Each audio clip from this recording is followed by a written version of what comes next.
Hello guys, welcome to Fiction Quest. So in this video, we will see, what if Naruto was tortured to death and got reincarnated in Hazbin Hotel? If you enjoy these kinds of stories, don't forget to show us some love by hitting the like button and subscribing to the channel. Your support means the world to us. Now, let's start the story. Chapter 1. The Echo of a Scream. The end was not a release. It was an education in pain, a meticulously crafted symphony of suffering conducted by a being that called itself a god. He hung in a void of absolute white, chains of solidified light pinning him not to a wall, but to the very fabric of space itself. Each link was a searing brand against his skin, a constant, high-pitched scream in his nerves. His limbs were broken things, twisted at angles that defied anatomy. His chakra pathways, once roaring rivers of vibrant blue, were shredded, cauterized, and force-fed a corrupting divine energy that felt like swallowing glass. The Otsutsuki, a creature of porcelain skin and dead, horned eyes, floated before him. It did not speak with its mouth. Its thoughts simply arrived in his shattered mind, cold and sharp as ice. Can you feel it? The unraveling. This is what happens when a mortal vessel tries to contain power meant for gods. You were a magnificent container, Naruto Uzumaki. The strongest I have yet found. But all containers eventually break. A gesture, a flick of a slender, six-fingered hand, and a new agony lanced through him. It started in his gut, where the nine-tailed fox had once resided. The seal, the legacy of his father, was a phantom limb that now burned with holy fire. He felt the ghost of Kurama screaming, not in rage, but in the final, soul-rending terror of true non-existence. The Otsutsuki was not just killing him.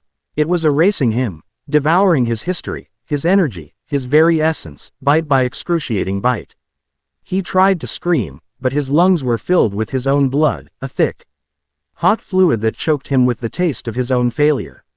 His vision was a smear of crimson and blinding white. He saw flashes of faces. Sakura, her features contorted in a grief he could no longer hear, Sasuke. A silhouette of black and purple, falling into oblivion, Kakashi, his single eye wide with a horror that would be his last expression. They were all gone. He had outlived them by minutes. And those minutes had been an eternity. You sought peace. The Otsutsuki's voice slid into his consciousness, devoid of malice, full of a chilling, detached curiosity. You built a world on the foolish notion of understanding. But the universe does not want to be understood. It wants to be consumed. Power is the only truth. And you, little demigod, are my final sacrament in this dying world. The being's hand reached forward, its fingers phasing through his chest as if he were water. There was no resistance, only a cold that sank past his ribs, past his hammering, failing heart, and seized the very core of his soul. He felt a sickening pull, a spiritual vacuum that threatened to turn him inside out. This was it, the final moment. He had fought gods and monsters, stared down hatred and despair, and had always gotten back up. But there was no getting up from this. His body was a ruined temple, and the god within was being evicted. He closed his eyes, his one remaining act of defiance. He would not give this creature the satisfaction of watching the light leave them. He focused on one last thing, a memory he clawed back from the brink of annihilation, the taste of Ichiraku ramen, the warmth of the broth. The familiar weight of chopsticks in his hand. A simple, stupid, beautiful thing. The pull intensified, his soul tore, and Naruto Uzumaki screamed. It was a soundless, endless scream that echoed across the dead plains of his mind, a final, desperate protest against the void. Then, nothing. He awoke to the sound of breaking glass and a wet, percussive thud. Agony was the first sensation. Not the clean, divine agony of the Otsutsuki, but a filthy, grinding pain that felt like his bones were gravel and his blood was sludge. He was lying on something hard and wet. The texture of rough stone slick with something viscous and foul. The air was thick, tasting of sulfur, cheap perfume, and something metallic and coppery that could only be blood. He forced an eye open. The world was red, not the red of a sunset, but a deep, bruised crimson that stretched upwards into a sky choked with sickly green clouds and a glowing, five-pointed star that pulsed like a diseased heart. Buildings, crooked and nightmarish, clawed at the sky, their architecture a fever dream of jagged spires, leering gargoyles, and flickering neon signs that promised sin and salvation in equal, garish measure. A scream, high and thin, cut through the din of the city. It was followed by a wet crunch and a burst of deranged laughter. Naruto pushed himself up, his body screaming in protest. He looked down at himself. He was whole. The broken limbs were straight, the wounds were gone, but the memory of them was afire in his phantom nerves.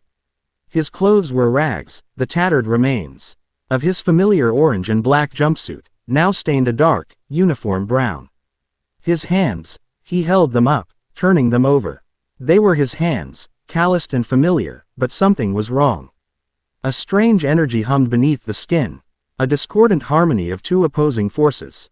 One was a faint, warm echo of what felt like his own life force, a flickering candle in a hurricane.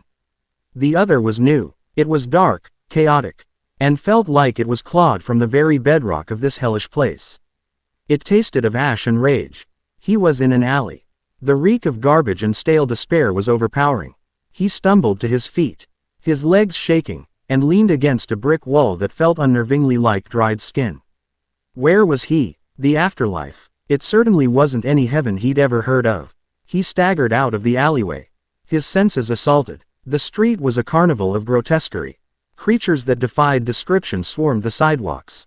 There were tall, spindly things with too many joints, squat, brutish beasts with leathery wings, and beings that looked almost human, save for the horns curling from their brows, the predatory glow in their eyes, or the extra set of arms twitching at their sides. They shoved and snarled, their voices a cacophony of growls, hisses, and languages that scraped at his ears. He was weak, so incredibly weak, but beneath the weakness, that strange new power churned. A sleeping beast in his gut. It wasn't chakra, it was something wilder. He saw it then. Across the street, 3 hulking, reptilian demons had cornered a smaller one, a creature that looked like a terrified, moth-like humanoid with wide, tear-filled eyes. They were laughing, their tongues flicking out to taste the air, the fear. One of them backhanded the moth demon, sending its spraw, WLING, to the pavement with a pathetic cry. The crowd of sinners gave them a wide berth, some watching with detached amusement, others pointedly ignoring the spectacle. It was the law of this jungle, and the weak were meat. Something inside Naruto, a core piece of him that had somehow survived the erasure, broke. It wasn't a choice. It wasn't a heroic decision. It was a reflex, as instinctual as breathing. He had spent his entire life throwing himself between the bully and the victim. Death, it seemed, hadn't changed that. He pushed off the wall, his movements stiff and clumsy. He crossed the street, his eyes locked on the predators. They hadn't noticed him yet, too engrossed in their sport. Look at the fuzz on this one's wings. The leader, a hulking brute with scales the color of oxidized copper, sneered. He reached down, a clawed hand grabbing one of the moth's delicate antennae. Bet they pop real nice. The moth demon whimpered, curling into a ball. Naruto didn't say a word. He didn't have a plan. He just reached them, his shadow falling over the cowering form on the ground. The leader looked up, annoyance flashing in his yellow, slitted eyes. The hell do you want? Get lost before you get hurt, fresh meat. He sized Naruto up, taking in the tattered clothes and the gaunt, haunted look on his face. He saw weakness. He saw a meal. Don't. We got room for dessert. The other two snickered, turning their attention to the newcomer. Naruto felt that alien energy surge within him. It wasn't like molding chakra, a familiar process of will and control. This was like opening a floodgate. It roared up from his core, raw and untamed, a fusion of righteous fury and abyssal despair. The air around him crackled. Wind, unnaturally sharp and cold, whipped through the street, kicking up dust and debris. It wasn't the gentle breeze of a wind-release jutsu, it felt like it was full of razors. The lead demon's smirk faltered. What the? Naruto's hand shot out, grabbing the demon's wrist just as it was about to rip the moth's antenna off. His grip was iron. The demon's eyes widened, first in surprise, then in pain as Naruto squeezed, the sound of cracking bones echoing in the sudden quiet. I said. The demon growled, trying to pull away. Get lost. He swung his free hand, a massive, clawed fist, at Naruto's head. Naruto didn't dodge. He didn't have to. He simply raised his other hand. A swirling sphere of chaotic energy materialized in his palm. It wasn't a Rasengan. It was a vortex of black and white light, a miniature storm of conflicting forces that screamed with a high-pitched whine. He met the punch with it. The impact was not an explosion. It was a negation. The demon's fist simply ceased to exist.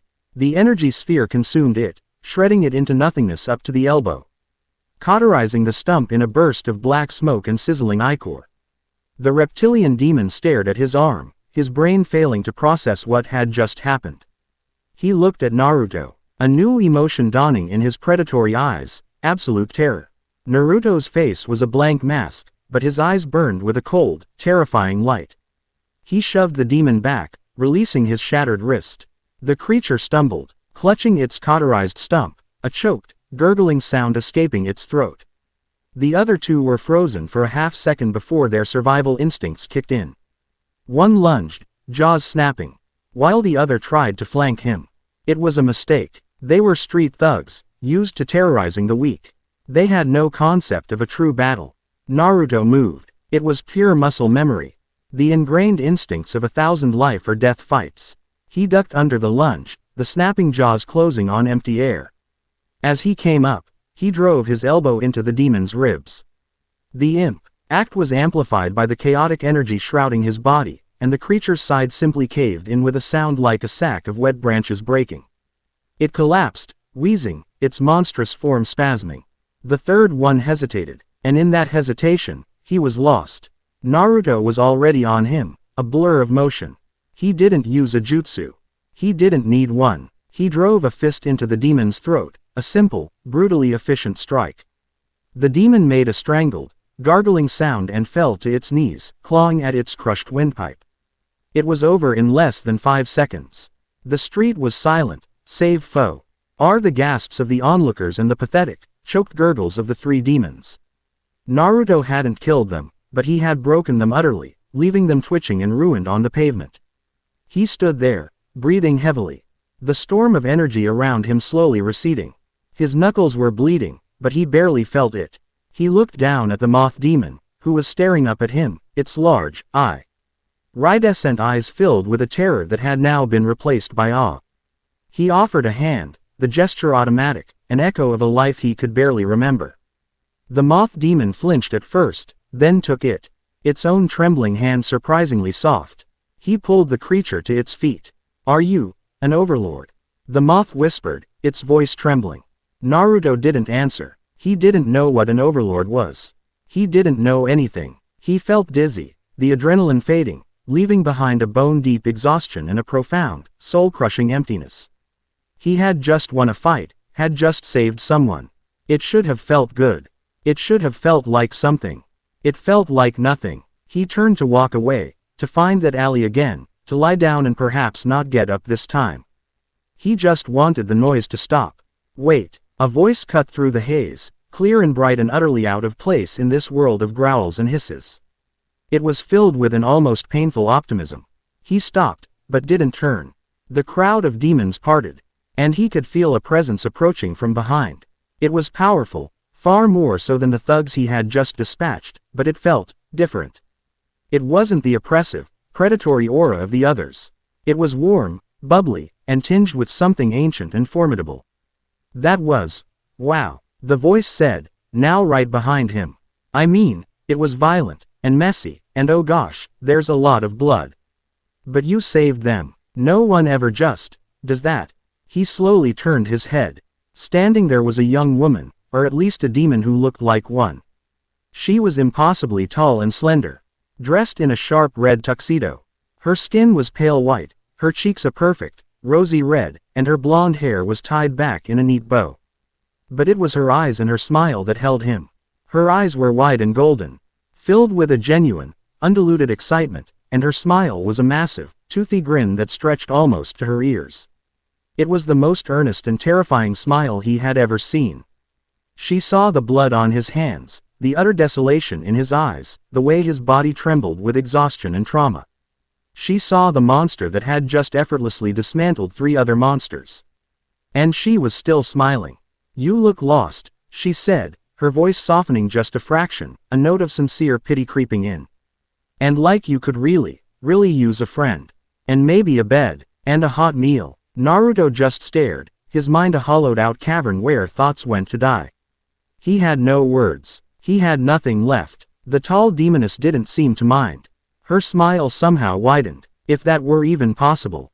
She took a step closer, undeterred by the carnage at his feet, and extended a pale, elegant hand. "My name is Charlie," she said, her voice filled with a pay so potent it was almost a physical force. "I run a hotel, a place for sinners like us to find a better way, a chance at redemption. What do you say?" He looked at her outstretched hand. He looked at the blood and ichor drying on the pavement. He looked up at the bruised red sky and its pentagram star. Redemption. In a place like this.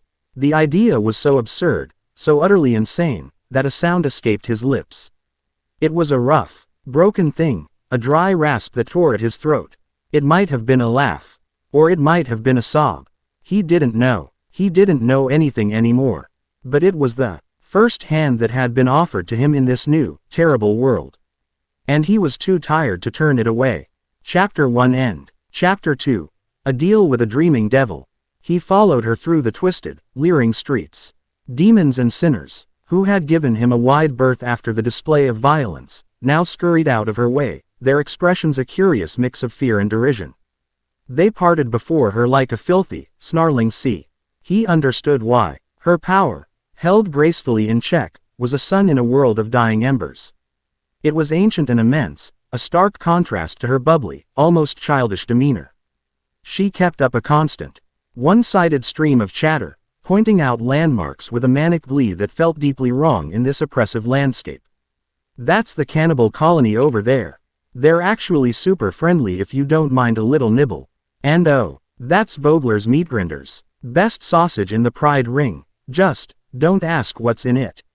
Naruto said nothing. He walked a few paces behind her, a silent, tattered shadow. He was an observer, a ghost cataloging the absurdities of his own damnation. The pain in his body had subsided to a dull, constant ache.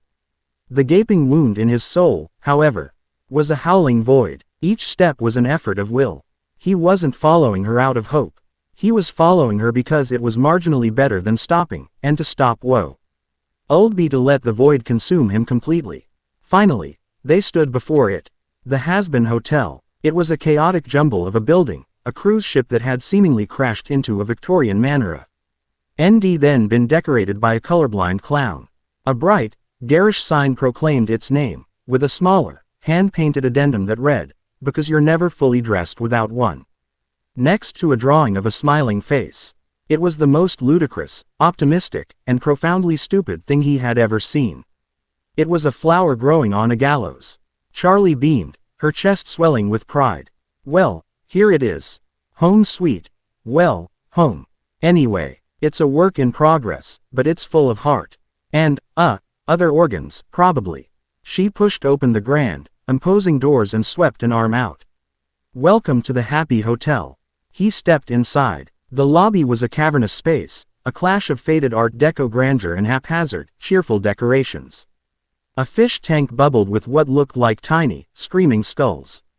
A portrait of a grinning family, Charlie, a taller, more severe-looking woman, and a man in a white suit with an unnervingly wide smile and an apple-topped cane, hung over a massive fireplace that crackled with green flames.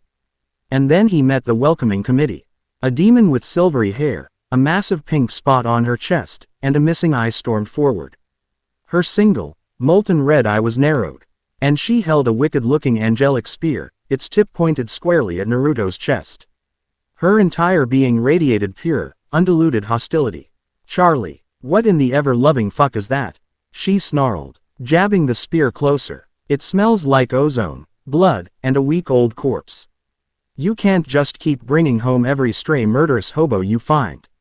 Now, Vaggie, be nice," Charlie said, gently pushing the spear aside.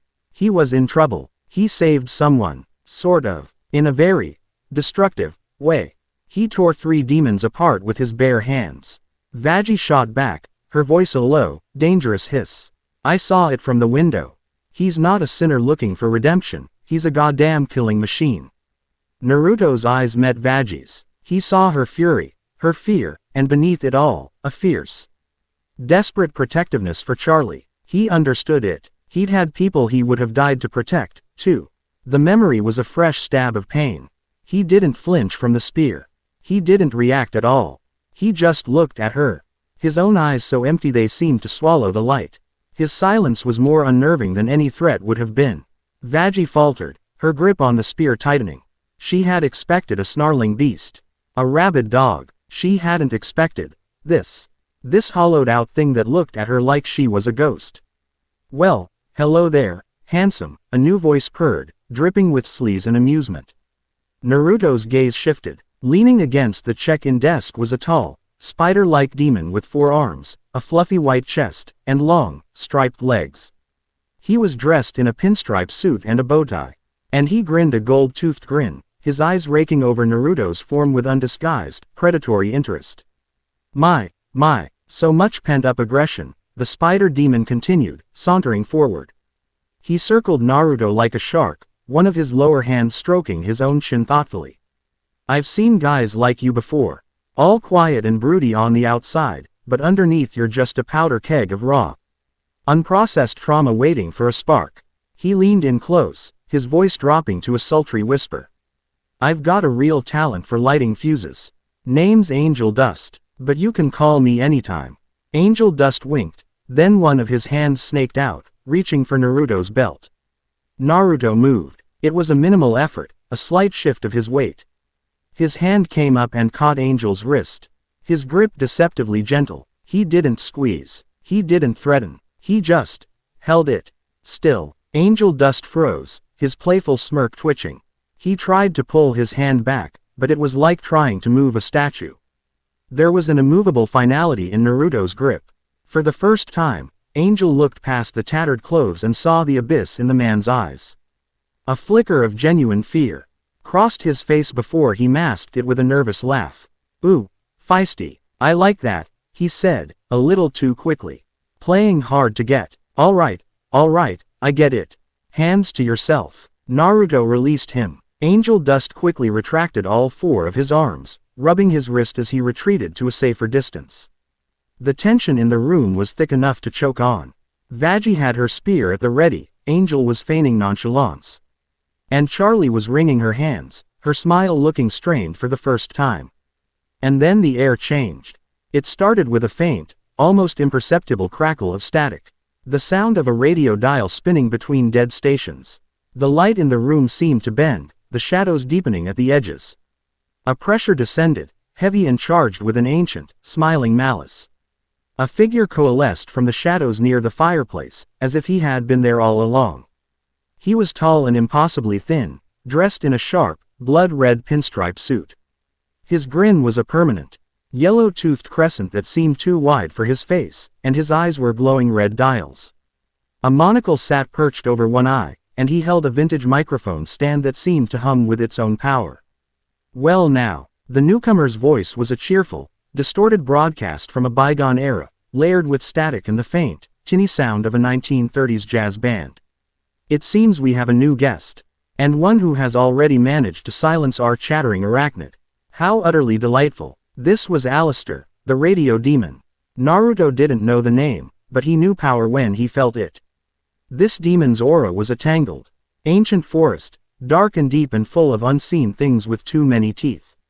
It was an order of magnitude beyond Vagi's, and it held a cunning that made Angel Dust's predatory nature look like a child's game.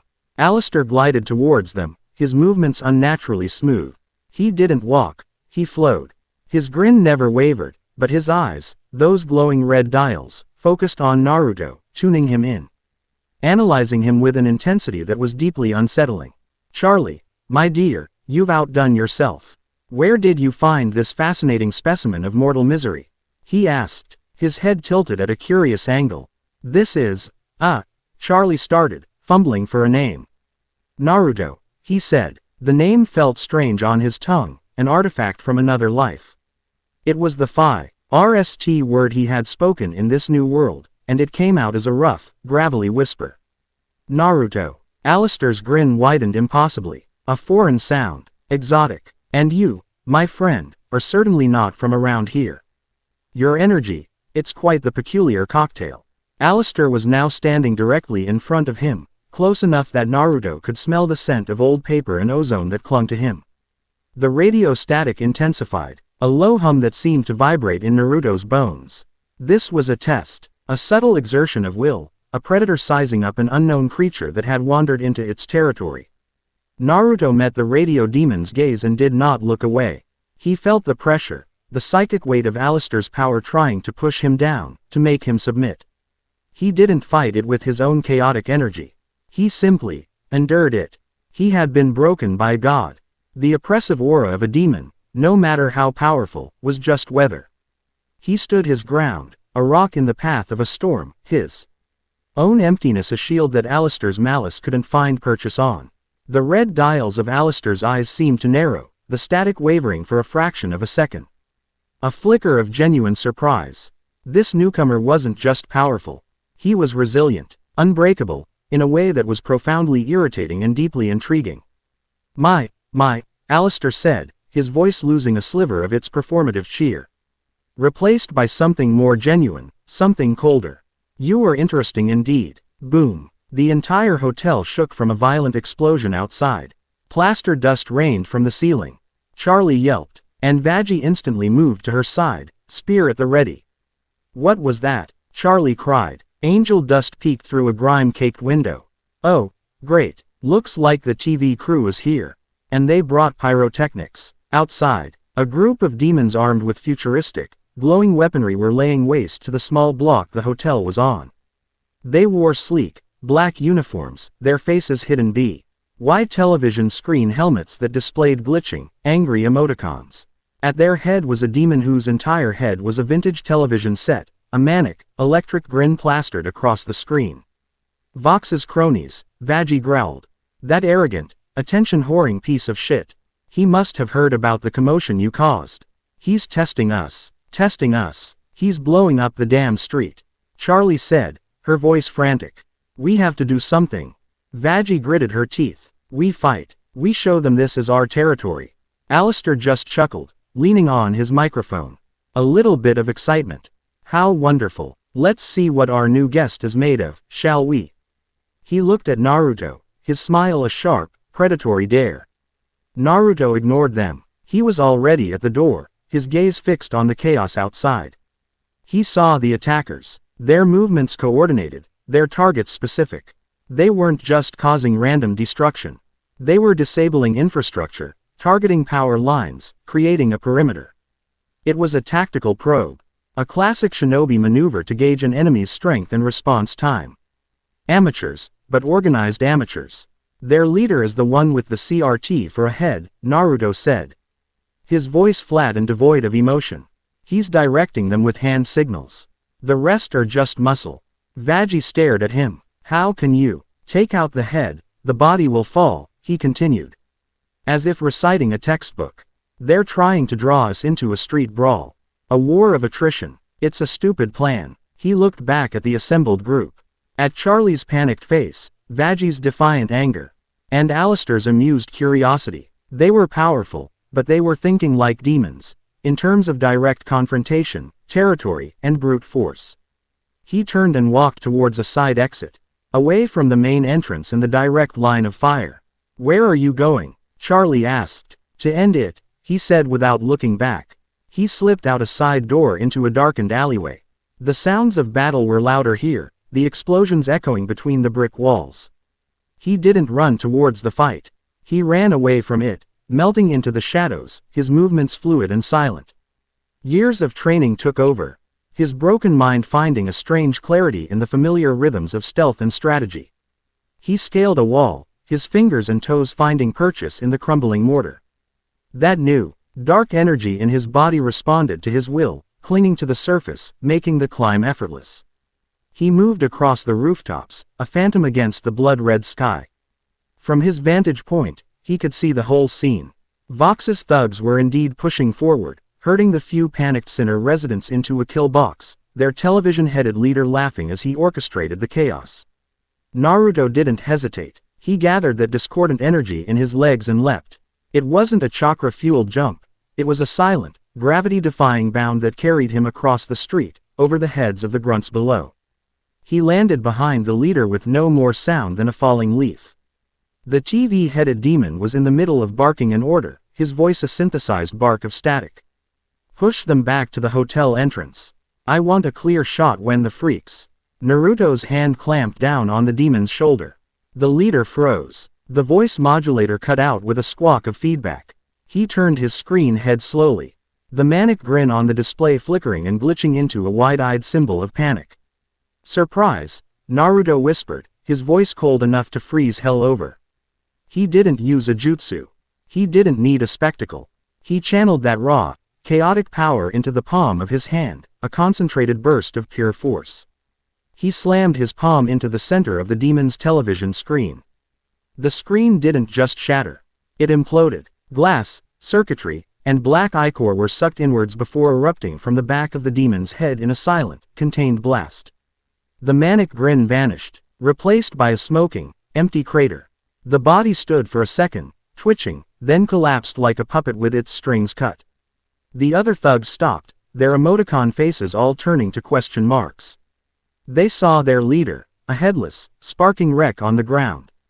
And they saw the silent figure standing over him, wisps of black and white energy dissipating from his hand. Naruto looked up, his gaze sweeping over them. It was the same empty, dead-eyed stare he had given Veggie, but now, framed by the act of instantaneous, efficient violence, it was terrifying.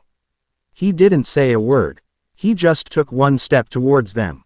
It was enough. Their professional discipline evaporated into pure, primal fear. They dropped their weapons and scrambled over each other to flee, the IR helmet screens flashing with pixelated terror. Within seconds, the street was empty, save for the smoldering wreckage and the dead commander. Back in the hotel lobby, the group had watched the NT thing from the window in stunned silence. Holy shit, Angel Dust breathed, his usual bravado gone, replaced by genuine shock. He didn't even break a sweat. Veggie lowered her spear, her one eye wide. She had been ready for a bloody, protracted battle. It had been over in less than a minute. The stranger hadn't just fought them. He had surgically removed them. It was terrifyingly efficient. It was professional. Alistair's grin was wider than ever, a true and genuine expression of utter fascination. The static around him crackled with something that sounded suspiciously like applause. This was no mere sinner. This was not a blunt instrument. This was a fallen king, a broken weapon of immense and unknown potential. Oh, the fun they were going to have. Charlie was speechless. She stared at Naruto's silhouette as he walked calmly back towards the hotel, the fires from the explosions casting a long, lonely shadow behind him. She had offered a hand to a victim. She was beginning to reel. Eyes she might have just invited a cataclysm into her home. Naruto stepped back through the main doors, the silence of the lobby a stark contrast to the chaos he had just ended. He looked at their shocked faces. His own expression unchanging. He felt nothing. No pride. No satisfaction. Just the hollow echo of a duty performed. He walked past them, heading for the stairs. Wait, Charlie called out, finding her voice. Your room, it's this way. He stopped and looked at her. Thank you, she said, her voice soft but sincere. You saved us. He just nodded, a slight, almost imperceptible dip of his head. He followed her up the grand staircase to a hallway lined with numbered doors. She stopped at one and produced an old-fashioned brass key. It's not much, she said, opening the door. But it's clean. And it's safe. The room was simple. A bed, a small desk, a window that looked out over the smoldering street below. It was more than he'd had. He stepped inside and turned back to her. For a moment, he saw the genuine hope in her eyes, the desperate, impossible dream she was trying to build in the middle of the abyss. It was the stupidest thing he had ever seen. And it was the first thing that had felt even remotely familiar since he'd woken up in this nightmare. Why? He asked, his voice a dry rasp. Why do you do this? Charlie was taken aback by the question. Everyone deserves a chance to be better, she said simply, as if it were the most obvious truth in the universe. Even here. He stared at her for a long moment, then gave another slight nod. He closed the door, he soft click of the latch echoing in the hallway. Alone, in the quiet of the room, Naruto walked to the bed and sat down. The springs creaked under his weight. He didn't lie down. He just sat there, staring at his hands. The memory of the imploding screen still fresh. He had saved them. He had protected them. He had done what he had always done. And the only thing he felt was the crushing weight of the life that had been stolen from him, and the chilling, absolute certainty that he was in hell. Chapter 2 End. Chapter 3. The Devil's Due and a Nephilim's Debt. The hotel settled into a strange, tense rhythm in the days that followed the attack. The residents, a motley collection of sinners with more vices than virtues, regarded Naruto with a wide-eyed mixture of terror and awe. He was a walking, breathing deterrent, a silent specter whose presence alone kept the local turf wars a comfortable distance from their doorstep. He spoke little, ate what was provided, and spent most of his time on the hotel roof, staring up at the pentagram star as if it held an answer he couldn't quite grasp. He watched the hotel's daily operations with a detached, clinical eye. He saw Charlie's tireless, most painfully earnest attempts at trust exercises and group therapy. He saw Vaji's constant, agitated patrols, her spear never far from her hand. He saw Angel Dust flout every rule with a performative flair, only to retreat to his room late at night with a look of profound self-loathing that he thought no one saw. And he saw Alistair, who was always watching, his static-laced smile a mask for an agenda as deep and dark as the abyss itself. There was one resident, however, who seemed to be genuinely trying. A small, anxious moth demon named Flicker. He was the same one Naruto had saved on his first day in hell. And he had taken Charlie's offer of sanctuary to heart. He was quiet and skittish, his large, iridescent eyes constantly darting towards the shadows, but he had found a purpose. The hotel was full of old, broken radios, relics from Alistair's rise to power, and Flicker had a delicate, innate talent for fixing them. Naruto would sometimes watch him from the doorway of the main hall. The little moth demon would sit for hours amidst a sea of wires, vacuum tubes, and solder, his delicate, four-fingered hands moving with a surgeon's precision. He would coax static-filled whispers back into song, his antennae twitching with concentration. It was a small, quiet act of creation in a realm dedicated to destruction. One afternoon, Flicker managed to restore a particularly ornate cathedral radio that had sat silent for decades. He turned the dial, and a pure, clear note of a long-dead singer filled the lobby. Charlie clapped her hands, her face alight with genuine joy.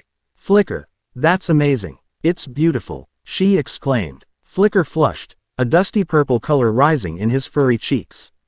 "It just needed a little patience," he mumbled, fiddling with a loose wire. "Things aren't always as broken as they look." Angel Dust, lounging dramatically on a chaise, cracked an eye open. "Hey, not bad, fuzzball. Can you get mine to work? I think a client broke it." With his head, for the first time since he'd arrived, Flicker smiled, a real, genuine smile that made his whole face light up. It was a fragile, fleeting thing, but it was there. Hope. Naruto watched from the shadows of the staircase. An unfamiliar tightness in his chest. That smile. It reminded him of something. Of someone. Of a time when he believed that same simple truth, that nothing was ever too broken to be fixed. It was a belief that had been tortured out of him, atom by atom. He turned and walked away before the feeling could take root. The next morning, Flicker was gone. His workshop was empty, AC. Old stick of solder lying abandoned on the workbench.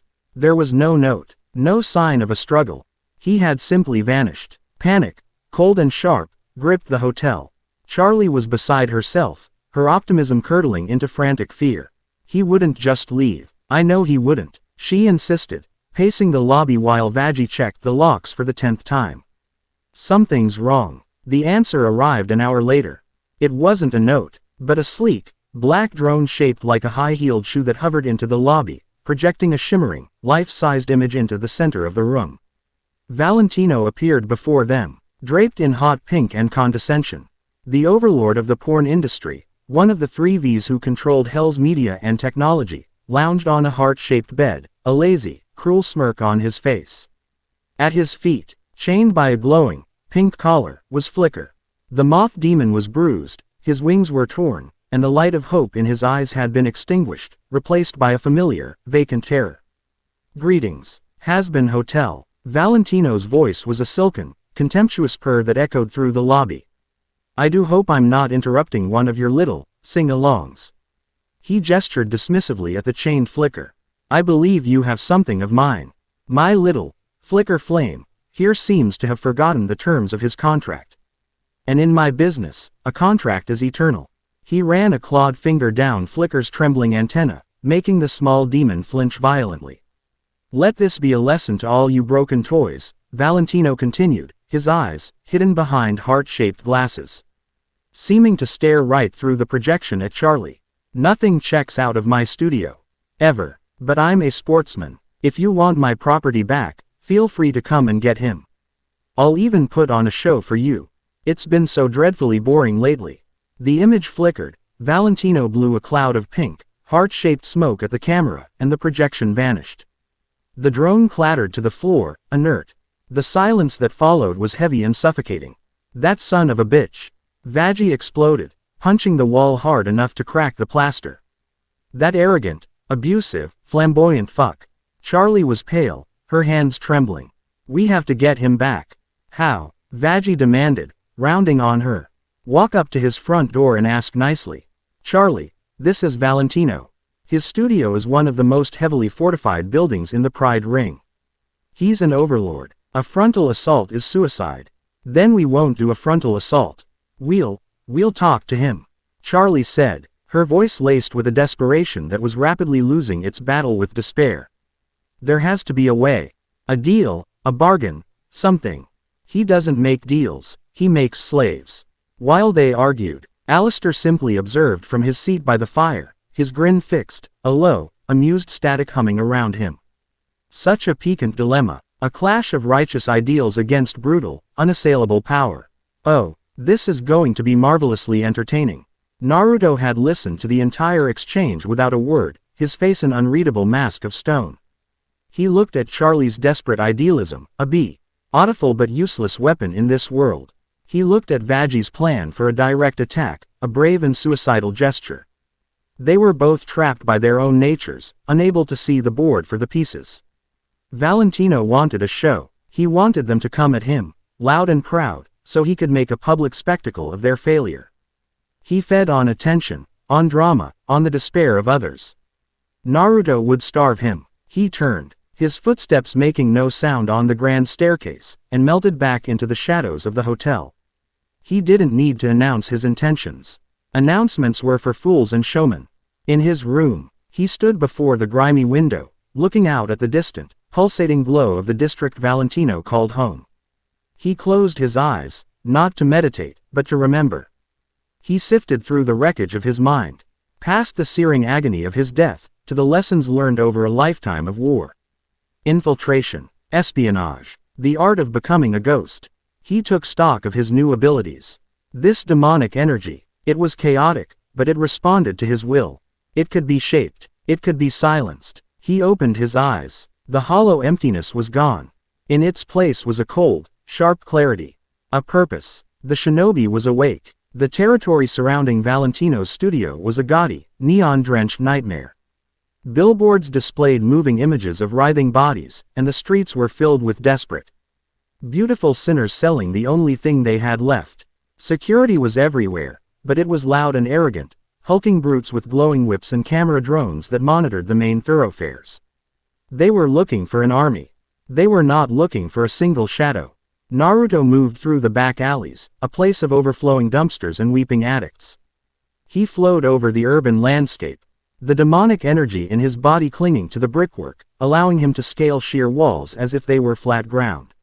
He moved across the rooftops, his tattered black coat blending into the perpetual twilight of hell.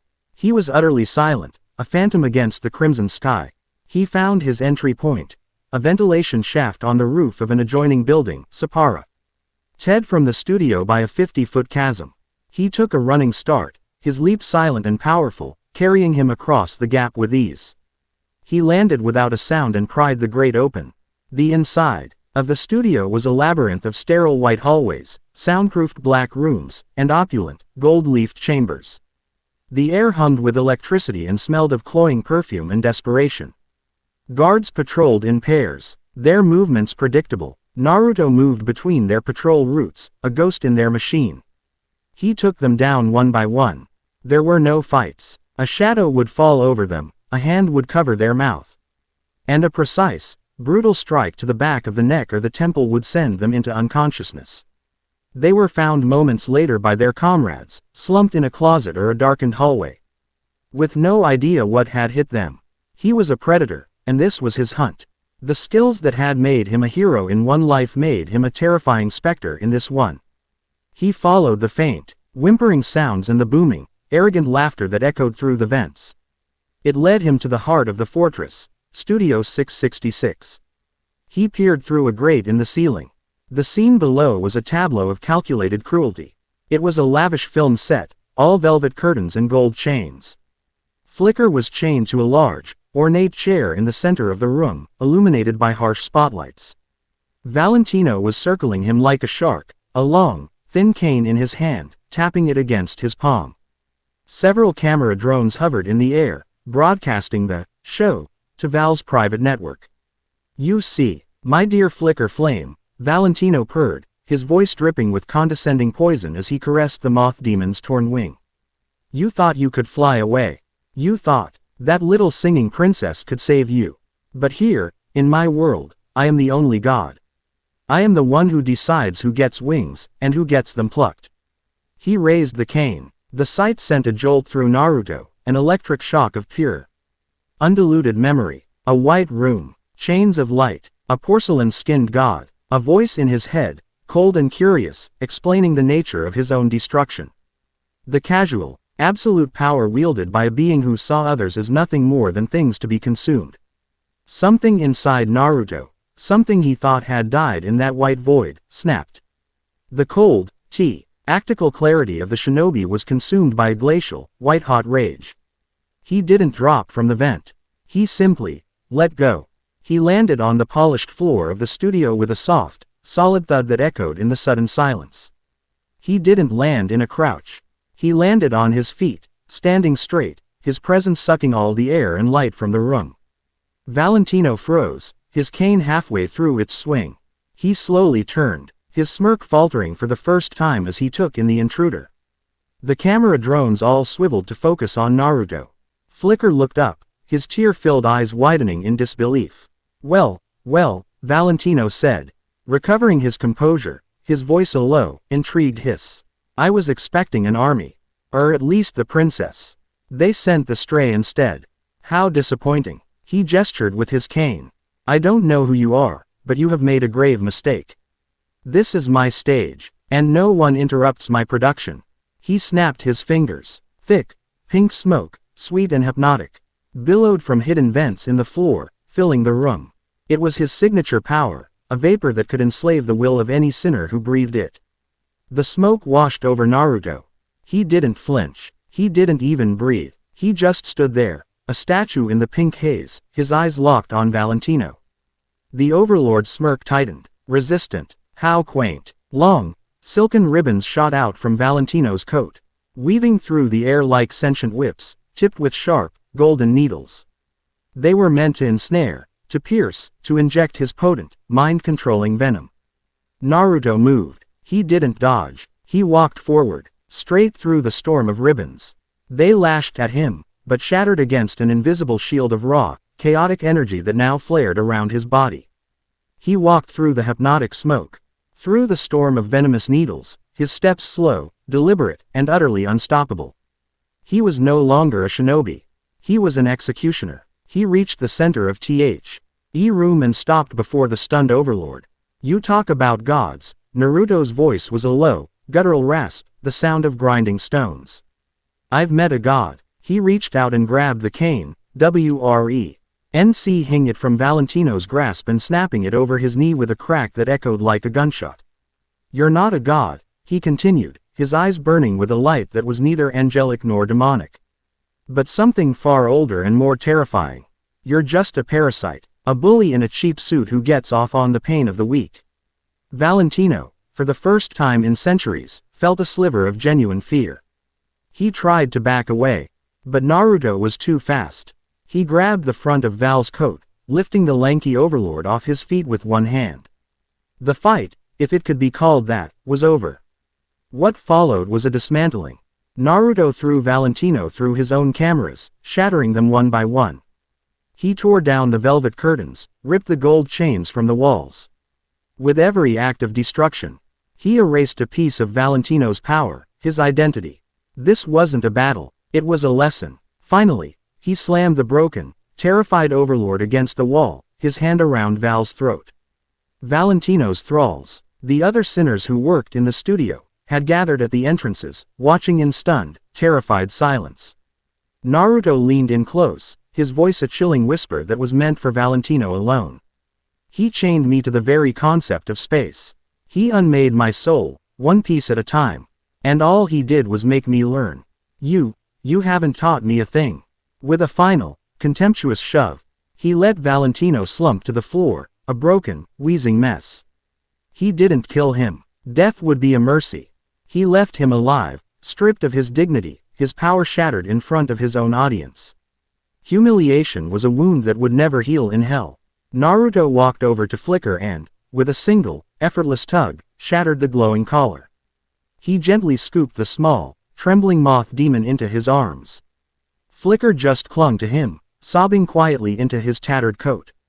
He walked out of the ruined studio, past the stunned thralls and the broken overlord. No one dared to stop him.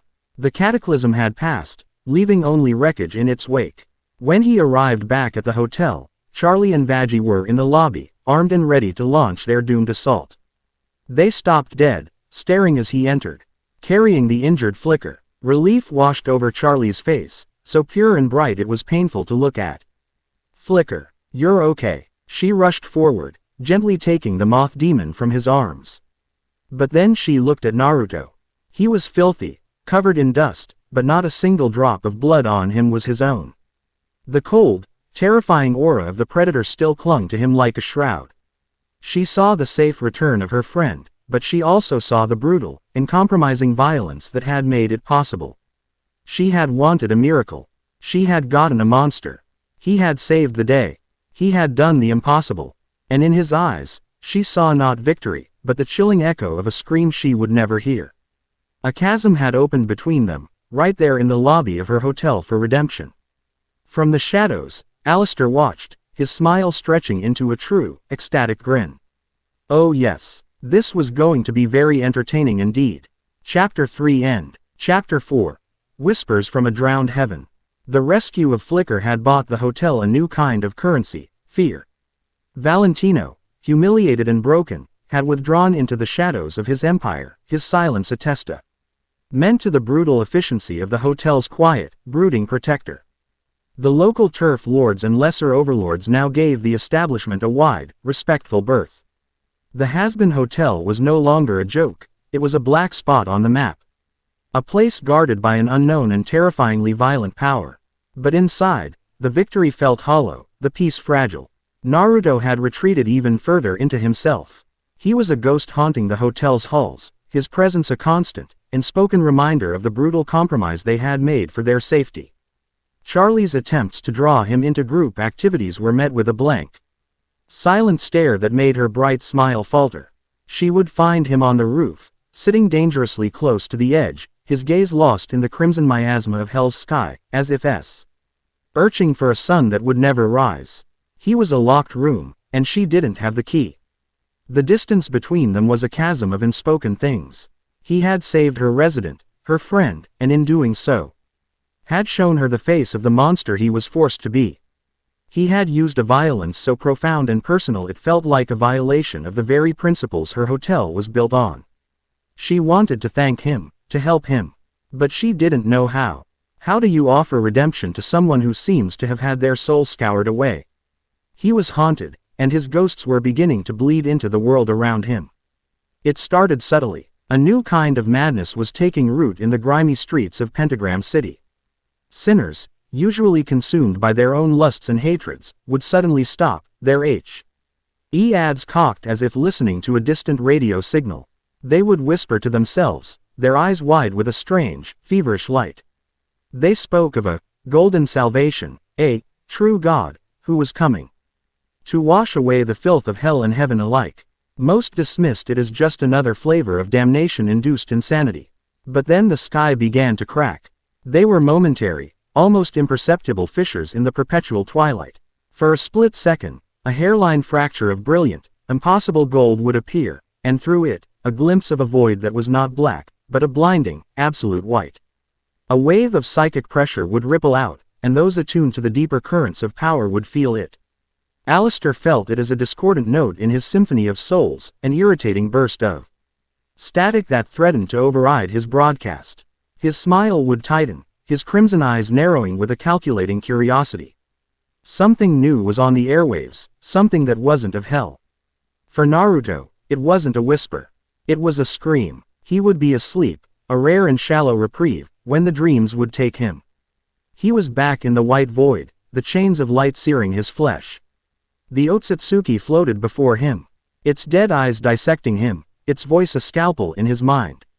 All containers eventually break. He would feel his soul being torn, the final, absolute agony of his own erasure.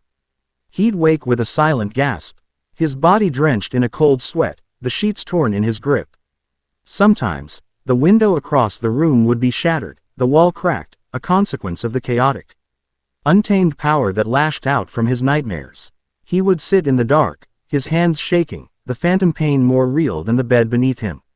The Otsutsuki was close. He could feel I's presence like a change in atmospheric pressure, a promise of a coming storm. It had sensed him. It was hunting him across the reality of things. High above the infernal chaos, in a realm of sterile, blinding light, an alarm blared. It wasn't a siren, but a series of pure, harmonic tones that conveyed urgency and violation.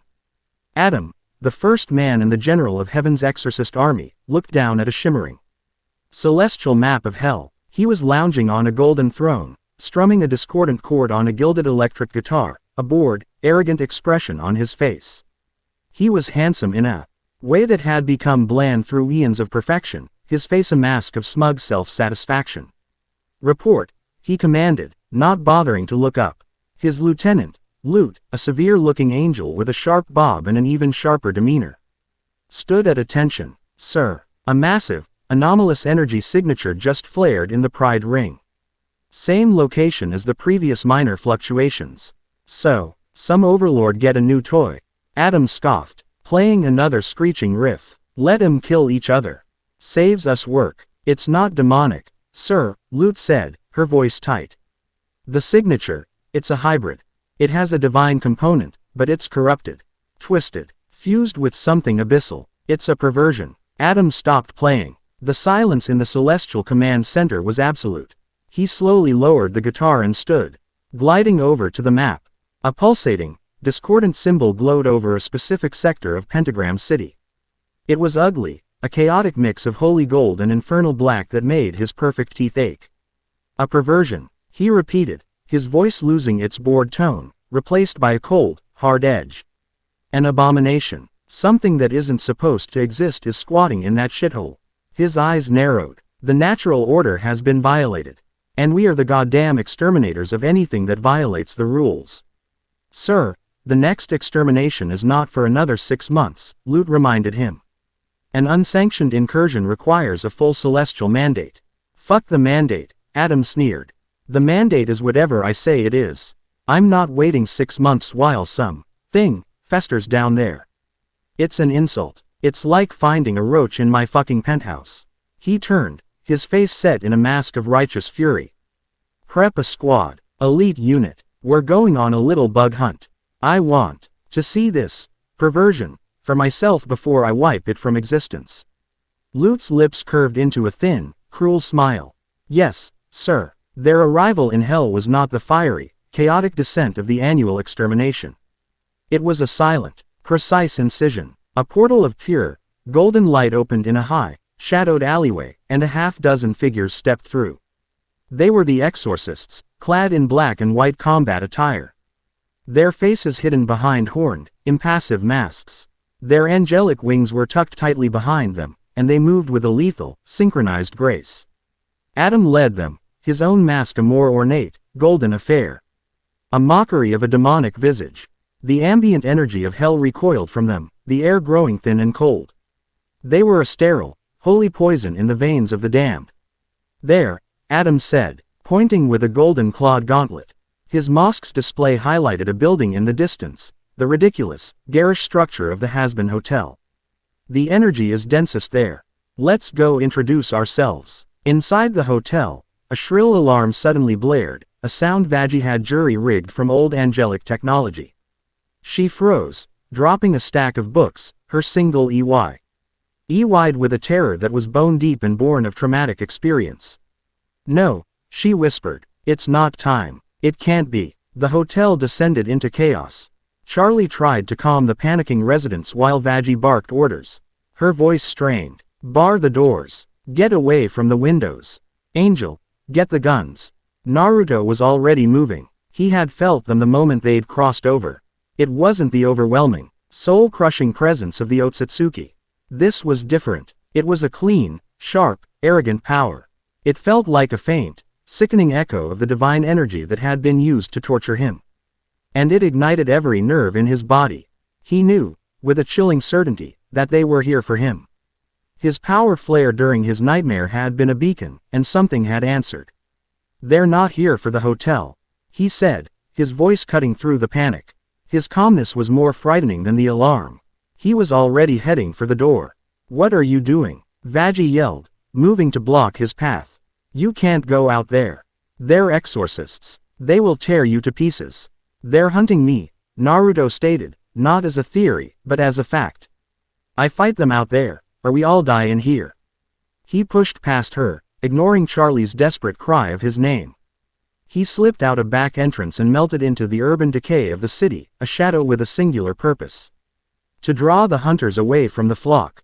He moved through the deserted backstreets of an industrial district, a place of silent factories and rust-eaten metal, the perfect arena for a fight he didn't want his new, fragile allies to witness. The exorcists were on him in seconds. They descended from the sky, 6 specters of black and gold, landing around him in a perfect circle, their angelic weapons humming with deadly light. Adam landed last, a few feet in front of him, the crunch of his boots on the gravel the only sound. Well, Adam's voice was distorted by his mask, but the arrogant amusement was unmistakable. He looked Naruto up and down, taking in the tattered clothes and the strange, hybrid energy that rolled off him in waves. Look what we have here. You're the bug that's been screwing with my scanners. Naruto said nothing. He settled into a low, ready stance, his eyes darting between the 6 angels, cataloging their weapons, their posture, their intent. Not much of a talker, huh? Adam chuckled. Doesn't matter. We're not here to talk. We're here to cleanse, to purify, to correct a mistake of creation. He gestured lazily. Kill it. The 5 exorcists attacked simultaneously. A whirlwind of blades and spears of light. They were fast, faster than any demon he had faced, their movements a blur of deadly precision. But Naruto was faster. He moved like a leaf in a hurricane, flowing between their attacks. A spear of light that would have impaled him grazed his shoulder. A blade that aimed for his neck met only empty air. His movements were pure instinct. The muscle memory of 1,000 battles against foes who could rewrite reality. To him, these angels were just fast. They weren't impossible. He didn't attack back. He deflected, parried, and dodged, using their own momentum against them. He slammed one into another, his strikes precise and non-lethal, aimed to disable, not to kill. He was testing them, learning their patterns. Adam watched, his amusement slowly turning to annoyance. Then to shock. This thing was not just some powerful demon. It fought with a skill, a discipline, he had never seen before. It wasn't the wild, rage-fueled brawling of a sinner. It was the cold, efficient combat of a true warrior. Enough. Adam roared, his patience gone. He summoned his own weapon, an axe made of pure, solidified light, and charged in himself. I'll do it myself. Adam was a different beast entirely. His speed was incredible, his power immense. The axe swung, leaving trails of golden fire in the air. Naruto was forced onto the defensive. The clash of his raw energy against Adam's holy axe creating explosive shockwaves that buckled the street. Hold still, you abomination. Adam snarled, pressing his attack. Naruto, gritting his teeth, was forced to draw on more of his power. The chaotic energy swirled around him, a storm of black and white. To block a particularly vicious downward swing, he threw up both arms. From his right arm, a swirling vortex of abyssal, demonic energy erupted. From his left, in a flash of instinct he couldn't control, a shield of pure, golden, angelic light flared into existence. The clash was blinding. Adam was thrown back, his axe vibrating wildly. He stared, his mask's display unable to process what it had just seen. That golden light, it was the light of heaven. Unmistakable. Corrupted, yes, but its source was divine. Naruto looked at his own left arm, where the golden light was fading, just as shocked as his attacker. A piece of the divine energy that had been force-fed into him, meant to destroy him, had instead fused with him, becoming a part of his very soul. Enraged and confused, Adam charged again. What are you? This time, Naruto met the charge. As the axe came down, a construct of pure, shimmering energy erupted from his back. It wasn't a fully formed wing, but the phantom shape of one, a single, magnificent wing made of the same corrupted golden light. It wrapped around him, deflecting the blow completely. The other exorcists froze. Adam stumbled back, his arrogance finally cracking, replaced by a horrified, disgusted disbelief. Nephilim. Lute breathed, her voice a mixture of awe and revulsion. Here, it's impossible. Adam stared, his mind reeling. A Nephilim. The forbidden offspring of an angel and a demon. An imbalance. A creature that heaven and hell had agreed, in a rare moment of unanimity, should never exist. An abomination of the highest order. This changes nothing, Adam snarled, though his voice lacked its earlier conviction. This was no longer a simple cleansing. This was something far more complicated, and far more dangerous. His mission was to investigate, and he had his answer. He had seen the impossible. Fall back, he commanded. We're leaving. The exorcists, for the first time, looked relieved. They gathered around him, their weapons still raised, and in a flash of golden light, they vanished, teleporting away. The industrial district fell silent. Naruto stood alone, breathing heavily, the phantom wing of light dissipating behind him. He looked down at his hands, one radiating a faint, dark aura, the other a soft, golden glow. He was a paradox, a monster to both sides, an abomination. He returned to the hotel to find a barricaded lobby and a terrified group of residents. He simply said, "They were angels. They're gone." The weight of that statement settled over the room, crushing the last vestiges of hope. Heaven itself was now their enemy. But as the others processed their new, terrifying reality, Naruto walked to a window and looked up at the sky. A thin, golden crack appeared for a heartbeat, and vanished. The angels were just a symptom. He knew, with a certainty that chilled him to the core, that the god Ho had murdered him was coming to finish the job. And this time, he would not be the only one to burn. Chapter 4 End. Chapter 5. The Weight of a Broken Crown. The battle was over, but the war had just begun. The exorcists' incursion had ripped away the flimsy veil of security that Valentino's humiliation had provided. Before, their enemies were the brutish, predictable thugs of hell. Now, their enemy was heaven itself. A pall of fear, thick and suffocating, descended upon the Hazbin Hotel, extinguishing the fragile sparks of hope Charlie had worked so tirelessly to ignite. The residents no longer gathered in the lobby for trust falls or sing-alongs. They huddled in their rooms, whispering behind locked doors. The sound of a slammed door would make them jump. A flicker of the lights would elicit a gasp. They were prisoners in their own sanctuary, damned souls who had discovered there was a level of hell even lower than the one they inhabited, and it was patrolled by angels. The physical damage to the hotel was minimal. A few cracked windows, some scorch marks on the roof from Naruto's battle, but the psychological damage was catastrophic.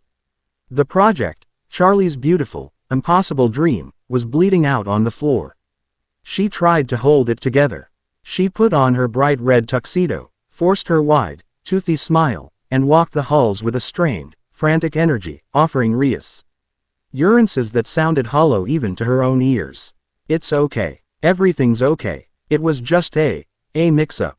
A celestial clerical error. We'll sort it out. No one believed her. They saw the fear in her own golden eyes, the slight tremor in her hands. They saw the princess of hell, who was supposed to be untouchable, looking as terrified as they were. Her crown, the birthright that gave her influence and power, now felt like a lead weight on her brow. Naruto watched it all from his usual perch in the shadows. He saw her smile grow a little tighter each day, her laughter a little more brittle. He saw her spirit, the most vibrant and ridiculously optimistic thing he had encountered in this desolate world, begin to dim.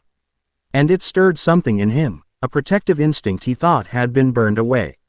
He saw a good person, a leader, buckling under the weight of a responsibility she had chosen but was not prepared for. He knew that weight. He had carried it himself, for an entire world. And he had failed. One evening, he found her alone in the grand ballroom. The vast, dusty space was dark, save for a single spotlight she had aimed at the small, makeshift stage. She was sitting on the edge of it, her head in her hands. Her sharp tuxedo rumpled. For the first time, she wasn't smiling.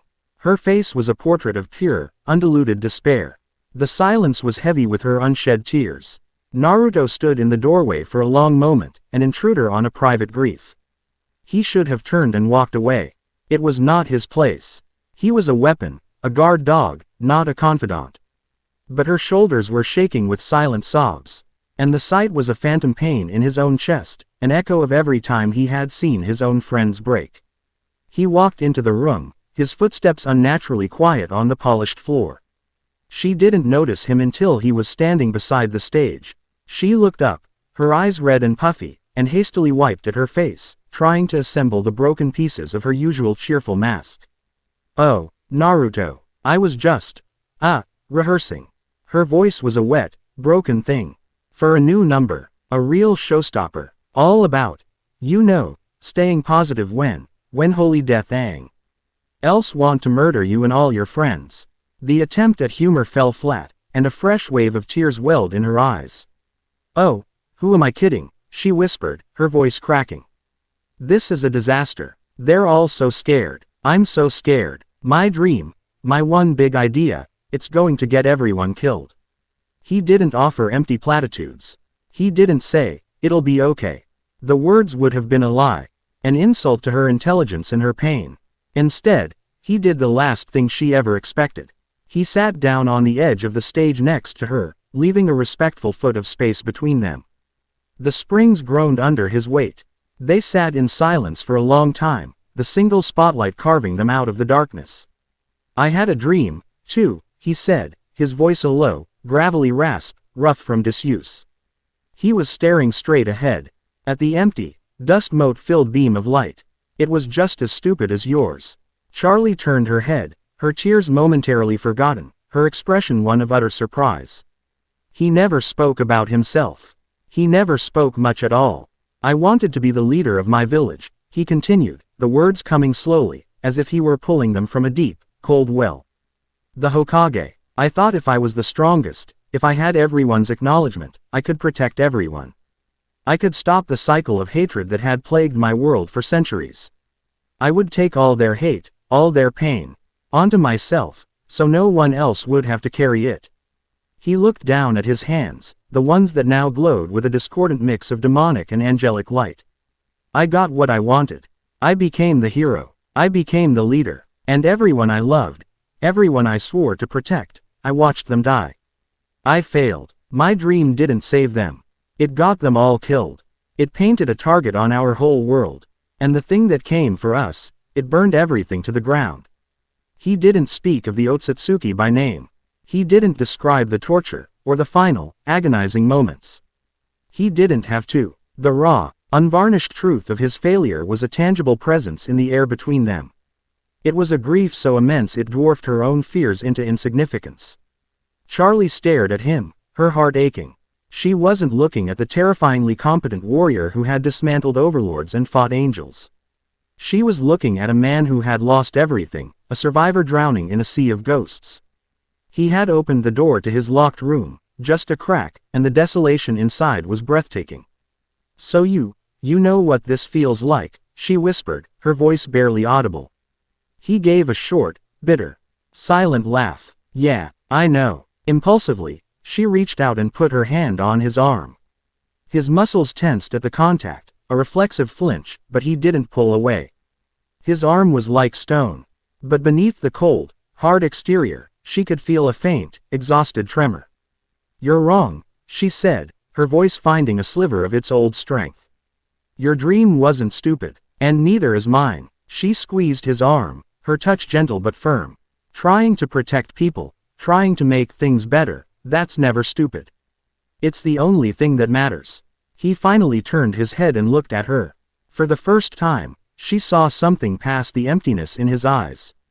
It was a flicker of surprise, a spark of something ancient and weary that recognized the truth in her words.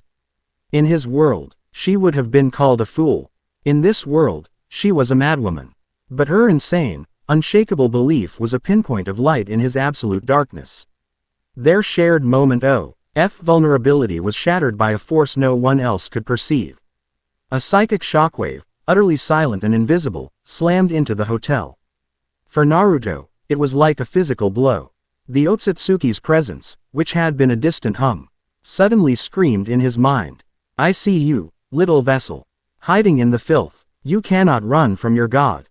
His vision flashed white. The memory of the chains, the pain, the tearing of his soul ripped through him. He gasped, his hand flying to his head as he doubled over, a choked, agonized sound escaping his lips. The chaotic energy around him flared violently. The single spotlight above them exploding in a shower of sparks, plunging the ballroom into darkness.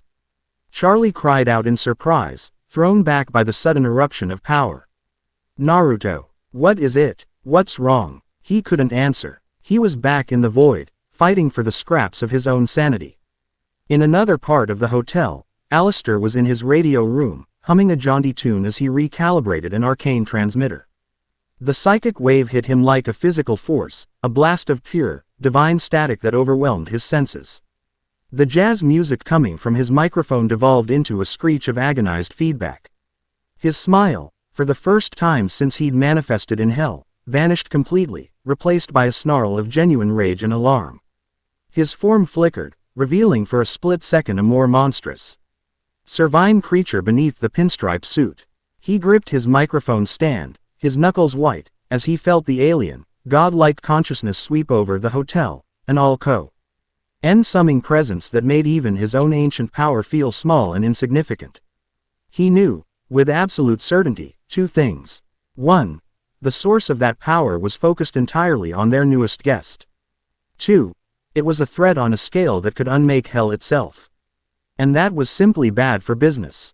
Back in the ballroom, Naruto forced himself back to reality, pushing the Otsutsuki's presence out of his mind with a supreme act of will. He was on one knee, panting, his body trembling. The immediate threat was gone, but the echo of it remained, a cold dread that settled deep in his bones. "Naruto." Charlie's voice was filled with fear, not of him, but for him. She crawled towards him in the dark. "It's nothing," he lied, his voice rough.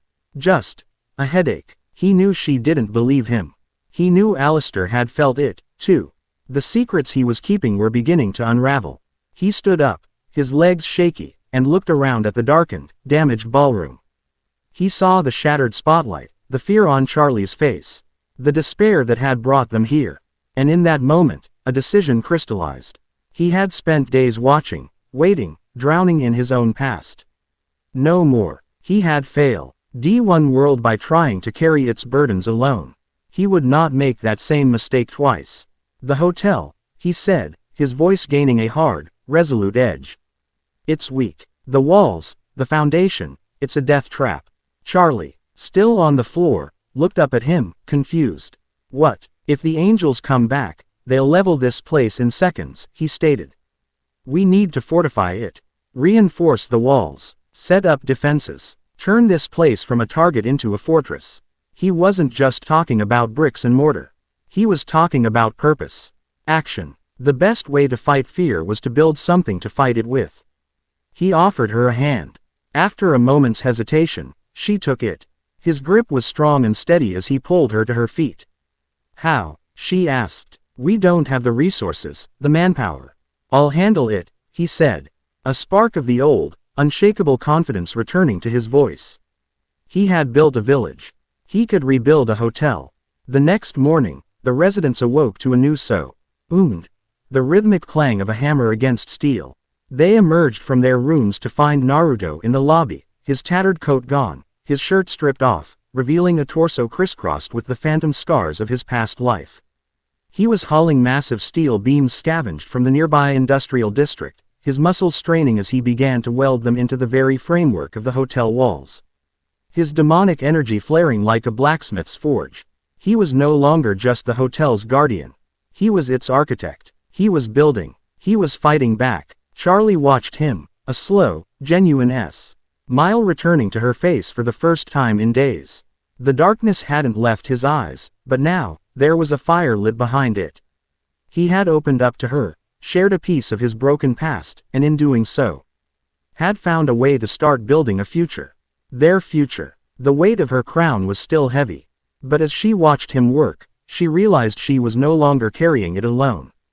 Chapter 5 End. Chapter 6. The Radio Demon's Gambit. The clang of Naruto's hammer became the new heartbeat of the hotel. Steel beams, scavenged from the industrial wastes, now reinforced the walls. Barricades, design, ed with the cold geometry of a military strategist, were integrated into the hotel's whimsical architecture. He was building a fortress, and in the act of creation, the residents found a new kind of purpose. Fear was replaced by grim determination. Angel Dust learned to strip and clean angelic weaponry. Flicker, the gentle moth demon, discovered a surprising talent for reverse engineering celestial alarm systems. They were no longer victims waiting for the sky to fall, they were soldiers preparing for a siege. But one resident saw the flaw in their newfound security. Alistair stood in the lobby, leaning on his microphone stand. His permanent grin fixed as he watched Naruto effortlessly hoist a steel girder into place. The raw power was impressive, the diligence admirable, but the strategy, in his esteemed opinion, was utterly pedestrian. My dear friends, Alistair's voice, cheerful and laced with static, cut through the sounds of construction. Everyone paused. While I find this sudden burst of architectural enthusiasm to be a delightful change of pace, I must ask, what is the endgame? Vaggie, wiping grease from her hands after sharpening her spear, scowled. The endgame is not dying, you creepy, smiling asshole. We're making this place defensible. Defensible? Oh, undoubtedly. Alistair chuckled, a sound like a record scratching. You're building a lovely, sturdy tomb. A cage. You plan to hide behind these walls and wait for an enemy that can literally fall from the sky. An enemy, I might add, that is merely a symptom of a far greater disease our resident powerhouse has attracted. He nodded his head towards Naruto, his red eyes glinting. Naruto lowered the girder, his gaze locking with the radio demons. He knew Alistair had felt the Otsutsuki's psychic probe. He knew this wasn't just idle conversation. What's your point, Alistair? Charlie asked, stepping forward. She was wary, but she also knew that Alistair, for all his terrifying ambiguity, possessed a cunning they desperately needed. My point, my effervescent princess, is that true power is not in defense. It is in control, Alistair said, spreading his arms wide. You don't win a war by building a better shield. You win by seizing the narrative. By becoming the broadcaster, not the audience. Right now, we are a secret. A rumor. We need to become a movement.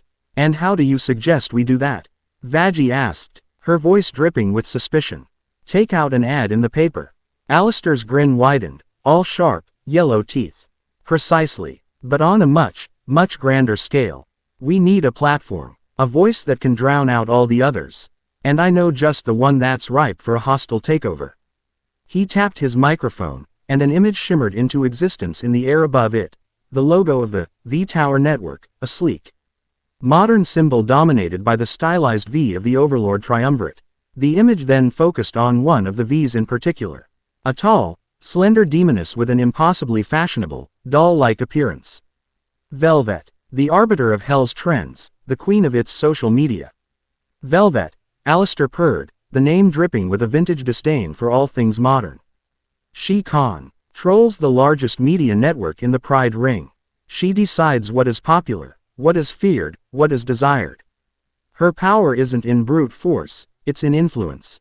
She is a disease of the mind, and we, my friends, are going to offer the cure. Naruto understood immediately. This wasn't about a fight. It was about information warfare. You want to use her network. Use it. My dear boy, I want to break it, Alistair corrected him. I want to hijack her audience, steal her influence, and make this hotel, this ludicrous, wonderful, insane idea of redemption, the most talked about, controversial, and captivating new trend in all of hell. The plan was as brilliant as it was insane. It was proactive, daring, and utterly terrifying. Charlie saw the potential to spread her message to millions. Aggie saw a dozen ways it could get them all killed. They'll laugh at us, Vaggie insisted. We'll be a joke. Of course they'll laugh, Alistair exclaimed with delight. But they will also watch. And that, my dear, is where our silent friend comes in. All eyes turned to Naruto. He stood impassively, but a subtle tension coiled in his shoulders. He was no politician. He was a soldier. I'm no one's mouthpiece, he said. His voice flat. Oh, but that's where you are mistaken. Alistair glided towards him, circling him like a showman revealing his star attraction. You are the perfect mouthpiece because you are not a politician. You are authentic. You are the mystery, the power that humbled Valentino and fought the host of heaven to a standstill. Sinners don't respect talk. They respect power. You, my friend, are the living embodiment of this hotel's new brand. Quiet, absolute competence. Alistair's plan began to unfold. Naruto would be the face of their campaign. Not a smiling, preaching face like Charlie, but a symbol of strength and sincerity. He wouldn't have to sell redemption. He would simply have to be. Naruto was about to refuse. He hated the spotlight, the politics, the games. But then he thought of the Otsutsuki. He thought of his own failure, of trying to bear the burden alone. He couldn't fight a god by himself. Not again. He needed allies. He needed an army. To get an army, he needed to warn them. To convince them, he needed a platform. Alistair, in his own twisted, self-serving way, was offering him one. Fine, Naruto said, the single word sealing the pact. But we do it my way. Alistair's smile was a thing of terrifying victory. But of course, your way, with a little bit of my theatrical flair. The first strike was not an attack, but an intrusion. Alistair, drawing on his ancient power over the airwaves, performed a feat of broadcasting wizardry not seen since his own bloody rise to power. He hijacked every screen, every radio, every single device connected to Velvet's network. One moment, hell was being subjected to Velvet's latest trend report, a scathing review of last season's Soul Leather, and the next, the broadcast dissolved into a swirl of crimson static. A vintage microphone faded into view, and from it, Alistair's cheerful, distorted voice echoed across the 7 rings. Good evening, sinners and scoundrels. We interrupt your regularly scheduled programming for a message of monumental importance. What followed was not a declaration of war, but a piece of propaganda so slick and unnerving it was mesmerizing. It was a short film, shot in stark black and white with flourishes of hellish red. It showed the Hazbin Hotel, not as a joke, but as a bastion of defiance. It showed Flicker, the moth demon, not as a victim, but as a craftsman. His face lit with the glow of a restored radio as he spoke of being given a second chance. It showed Angel Dust, not as a caricature, but in a rare moment of quiet, explaining how to field strip an angelic rifle. And then it showed Naruto. There was no interview, no speech. It was just raw footage from the Valentino raid, security feeds Alistair had somehow acquired. It showed a silent, unstoppable specter dismantling an overlord empire without a word. Then it cut to him on the hotel roof, standing against the crimson sky, a solitary, powerful silhouette. The final image was of the hotel itself, fortified and proud. With a simple, haunting question appearing on the screen in scratchy, blood-red script. Are you tired of your chains? The broadcast ended as abruptly as it began, leaving a stunned, confused, and deeply intrigued hell in its wake. Velvet was apoplectic. In her ultra-modern control room at the top of the tower, she smashed a tablet against a wall, a screech of pure, digital rage erupting from her. That dusty, old-fashioned, dear fucking relic. She screamed. He thinks he can play my game. I invented the game. Her coveys, Vox and Valentino, watched from their respective screens. Valentino, still nursing his shattered pride and a number of broken bones, merely glowered. Vox, however, saw the move for what it was. He's not attacking you, Vox's synthesized voice buzzed. He's making himself relevant again. He's using that new monster of Charlie's to rebrand. It's clever. Velvet whirled on his screen. I'll show him clever. He wants a show. I'll give him a goddamn public execution. The stage was set. Alistair announced a live, public address to be held in a neutral plaza, a place where sinners of all stripes gathered to trade and scheme. It was an open invitation to all of hell to come and see the miracle on Misery Street. It was a trap, and everyone knew it. The plaza was packed. Thousands of sinners had turned out, drawn by the spectacle. Velvet was there, perched on a floating media platform, surrounded by her sycophantic followers and a host of camera drones.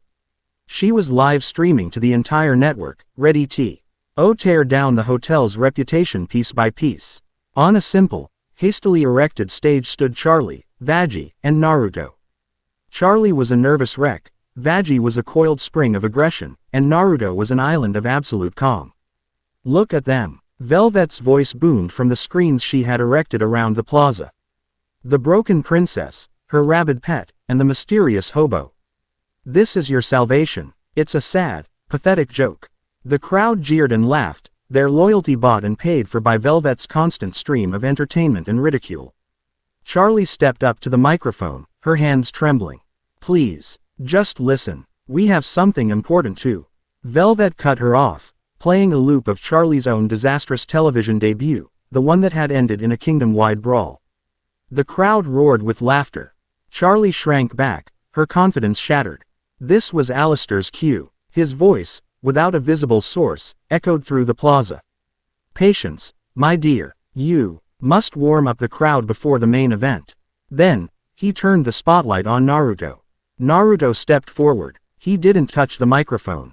He didn't need to. His voice, quiet but firm, carried an unnatural weight that cut through the noise. You think this is a joke, he said, his eyes sweeping over the crowd. He wasn't looking at them as a mob. He was looking at each of them, his gaze piercing and direct. You think this hotel is a joke. You're right. The idea that any of you can be redeemed is laughable. A shocked silence fell over the plaza. Even Velvet was taken aback. This was not the speech anyone was expecting. But I'm not here to talk about redemption, Naruto continued, his voice gaining power. I'm here to talk about survival. You live in a cage. You fight each other for scraps. You bow to overlords who see you as toys, and every year, you are slaughtered by angels who see you as insects. You call this existence. He pointed a finger, not at Velvet, but at a sinner in the front row, a brutish, hulking demon. You fight for territory, for a piece of dirt that will be washed away in the next purge. He then pointed to another, a sly-looking imp. You cheat and steal to get ahead. But you're still at the bottom of the food chain. Your chains aren't the ones an overlord puts on you, he said, his voice now a commanding roar that needed no amplification. Your chains are your own despair. Your belief that this is all there is. Velvet, recovering from her shock, sneered into her mic. Oh, a lecture. How thrilling. Tell us more, oh great and powerful hobo. What's the alternative? A choice, Naruto answered, his eyes locking onto her. A third option. Not damnation. Not extermination. A chance to fight back. Not just against heaven, but against a threat that is coming for us all. A God who consumes worlds and sees this one as its next meal. His words hung in the air, a prophecy of doom that was too grand, too insane to be believed. The crowd murmured, confused. It was Velvet who gave him his opening. He's crazy, she shrieked, laughing. He's lost his mind. Get him, she signaled to a group of heavily armed thugs she had planted in the crowd. It was the disruption she had planned all along. The thugs charged the stage, weapons raised. The crowd screamed, scrambling to get away. Naruto didn't move. Charlie cried out his name. Veggie raised her spear, but as the first thug swung a massive, spiked club at his head, Naruto simply raised a hand. He didn't summon a weapon. He didn't create a shield. He caught the club in his bare palm. The impact creating a deafening boom that shook the plaza. The club, a thing of solid steel and demonic iron, splintered in his grip. He looked at the stunned thug, his eyes cold. This is what I'm talking about, he said calmly. Then he moved. It was a blur of controlled, devastating force. He disarmed the thugs with brutal efficiency, breaking limbs, shattering weapons, but killing no one. He moved through them like a force of nature, an unstoppable, untouchable whirlwind. In 10 seconds, it was over. The thugs were a groaning, broken pile on the ground. Naruto stood amidst the carnage, not even breathing heavily. He looked back at the stunned, silent crowd. He looked at Velvet, whose face on the giant screens was frozen in a mask of disbelief. "I am offering you a chance to learn how to do that," he said. His voice once again calm and clear. "A chance to break your own chains. The hotel is not a home for the weak. It is a training ground for the strong. The choice is yours." He turned and walked off the stage, leaving a silence so profound it was like a physical entity. He had not won them over with hope. He had won them over with the promise of power. He had spoken their language. The crowd did not cheer. But they did not jeer, either. They watched him go, a new, dangerous idea taking root in their damned souls. On her platform, Velvet was speechless. She hadn't been defeated. She had been made irrelevant. Her trends and her mockery seemed petty and foolish in the face of such raw, apocalyptic sincerity. Alistair's static-laced chuckle was the only sound. His gambit had worked perfectly. The hotel was no longer a joke. It was a power player. As Naruto walked back towards the hotel with Charlie and Veggie, he felt no triumph. He had his platform. He had their attention. But he had gotten it by playing Alistair's game, by becoming a piece on the board. He looked at Charlie, whose face was a mixture of awe and deep unease. He had spread a version of her message, but it had been twisted. Reforged in the fires of his own brutal reality. He had won the battle for Hell's attention. But he was deeply, chillingly aware that the radio demon was the only one who had truly gained from the victory. Chapter 6 End. Chapter 7. The Saint and the Sinner. In the sterile, silent halls of heaven, there was no sound, but Adam was screaming. He stood in the celestial command center, a room of pristine white and shimmering gold, and watched the replay of the broadcast from hell on a dozen floating screens. He saw the sinner army, mesmerized. He saw the defiant faces on the stage.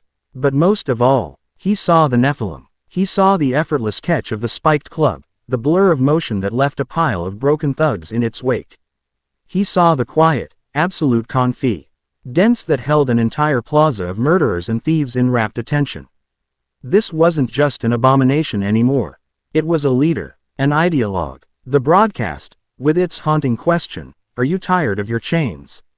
wasn't just propaganda. It was a declaration of war. A germ of rebellion planted in the heart of the damned. "He's mocking us," Adam hissed, his knuckles white where he gripped the golden rail before him. "He's standing in that cesspit, a stain on creation, and he is mocking the natural order. He's telling them they have a choice." Lute stood a respectful pace behind him, her face a mask of cold fury. "His very existence is a heresy, sir. Now he is spreading that heresy to the masses." "Exactly." Adam whirled around, his handsome face twisted into an ugly sneer. "This isn't about some freak of nature anymore. This is about containment. You let one roach live, you get an infestation. You let one sinner think they have a right to fight back, you get a revolution." He paced the length of the command center. His movements agitated, a predator in a cage of his own making. "They are building a fortress. They are training an army. They are preparing to defy us. To defy me." His defeat at the hands of the Nephilim was a secret, a festering wound to his pride known only to his elite squad. But this public display of power, this blatant challenge to the status quo, was an insult he could not ignore. It was personal. "Sir, the annual extermination is still months away," Lute stated, her voice flat. "The Seraphim will not sanction a full-scale assault without due cause." "This is due cause," Adam roared, slamming his fist on the rail. A crack of golden light spider-webbed across its perfect surface. "It's a nascent insurrection. We don't wait for it to fester. We cut it out. Now." He turned to her, his eyes glowing with a fanatic's light. "I am not asking for a full extermination. I am authorizing a targeted surgical strike. A lesson. We will descend on that hotel, we will level it to the ground.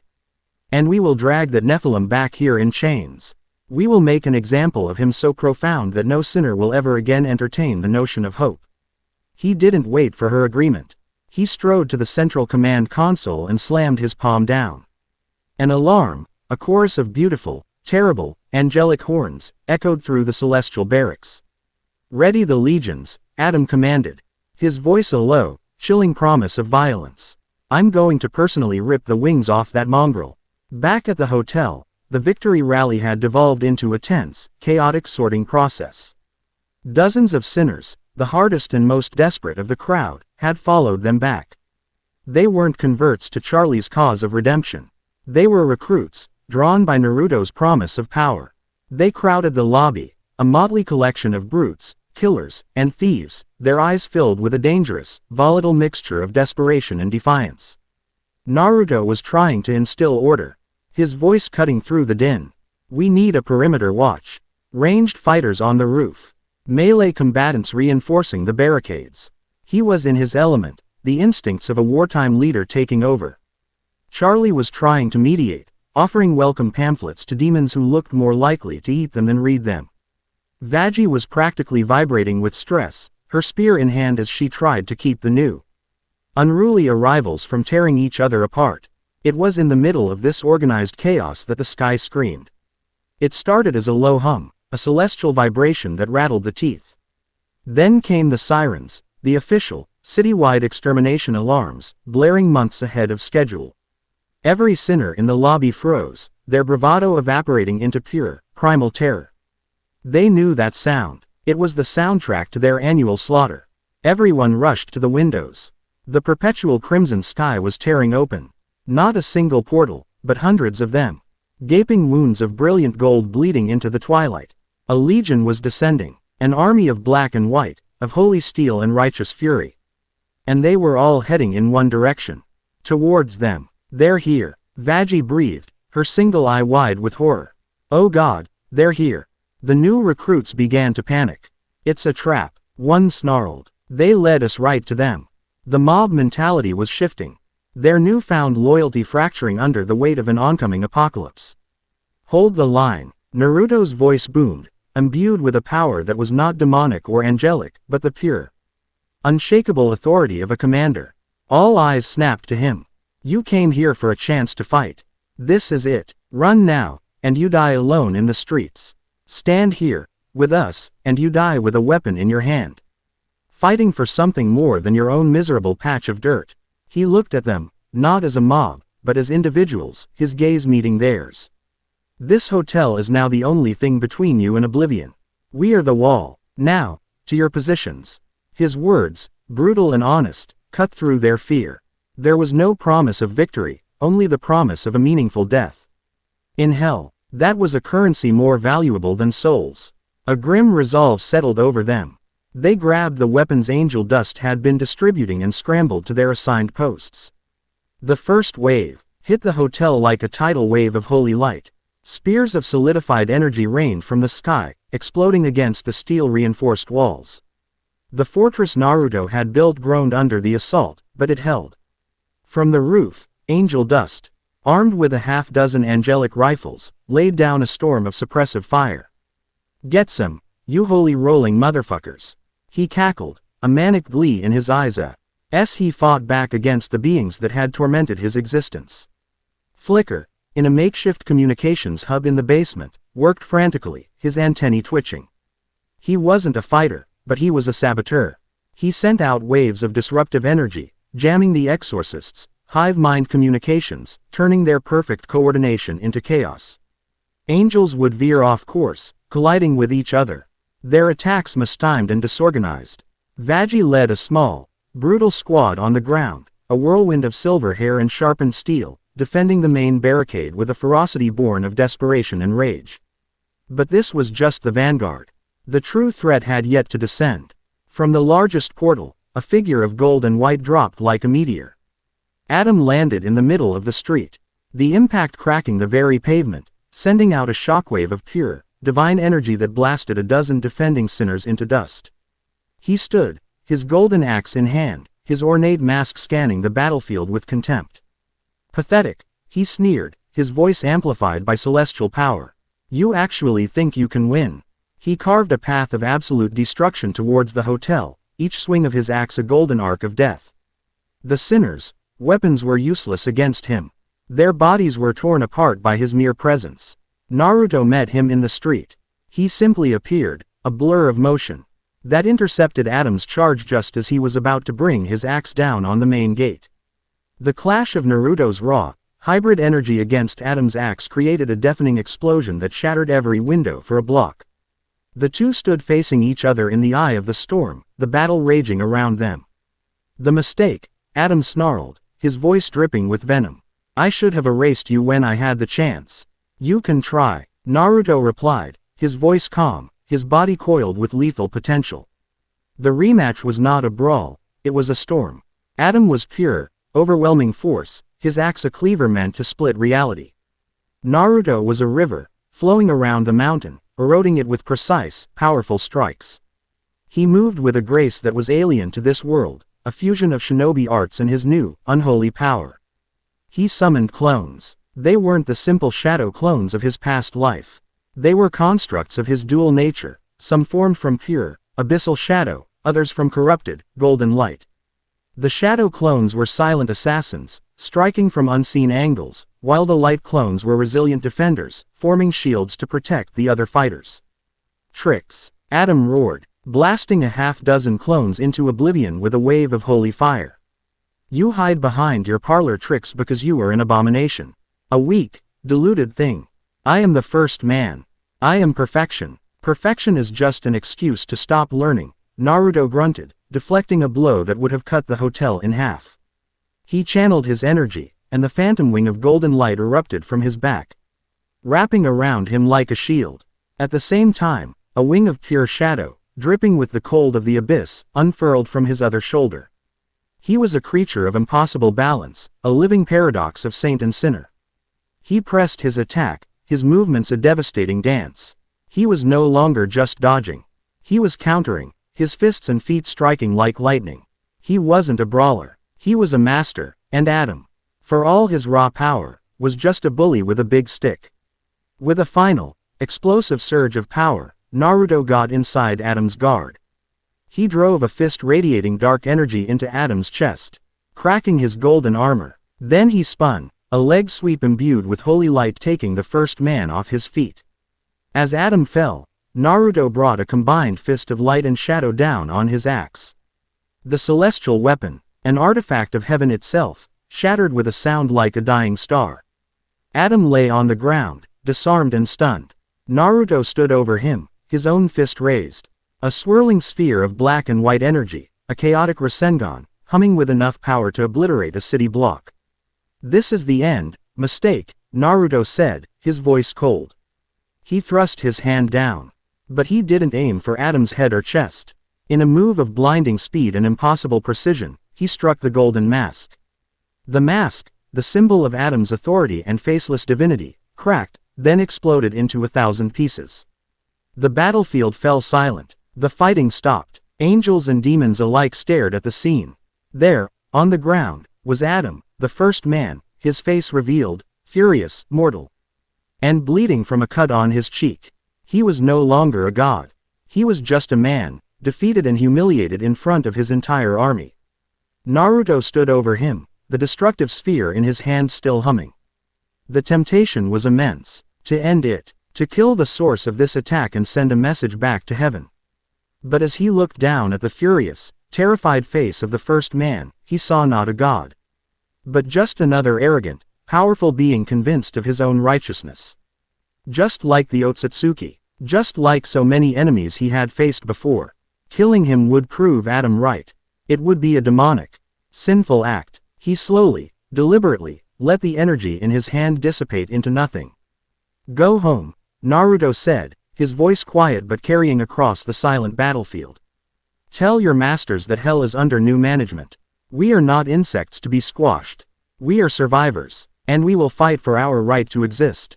He turned his back on the defeated Adam and walked towards the hotel. It was the ultimate act of contempt. Lute, her face a mask of cold, horrified shock, gave the order. "Retreat. All forces, retreat." The exorcists, their morale shattered, their leader broken, fled back to their portals, carrying their humiliated general with them. The sky, once filled with golden wounds, began to heal, the portals closing one by one, leaving behind a bruised, silent crimson. The street was a graveyard of angelic and demonic bodies. The hotel was battered but standing. The surviving defenders, bloodied and exhausted, slowly emerged from their positions, staring at Naruto with a new kind of reverence. He had not just saved them. He had given them the impossible. A victory against heaven. Charlie ran out of the hotel, her face streaked with grime and tears, and threw her arms around him. "You did it," she sobbed. "You actually did it." Naruto stood there, unmoving, as she held him. He looked out over the carnage, at the broken bodies and the smoldering ruins. This was not a victory. It was a reprieve. He had shattered the myth of heaven's invincibility. But in doing so, he had painted a target on this world so large that even a god from another dimension would not be able to miss it. Chapter 7 End. Chapter 8. The Scars We Share. Victory was a heady, intoxicating poison. In the days following the failed extermination, the Hazbin Hotel transformed. It was no longer a quirky social experiment, it was an embassy of rebellion, a symbol of defiance that resonated through the deepest, darkest corners of hell. Sinners flocked to its doors, not for redemption, but for training. They came with broken horns and shattered dreams, looking for a piece of the power they had seen on display. The hotel's lobby, once a place for awkward icebreakers, became a bustling barracks and training ground. The air was thick with the smell of sweat, ozone, and grim determination. Naruto, thrust into the role of de facto general, organized them with a weary efficiency. He was no longer the silent ghost haunting the halls. He was a commander, his voice a low, steady anchor in the storm of their newfound purpose. Their victory had shaken the foundations of Hell's power structure.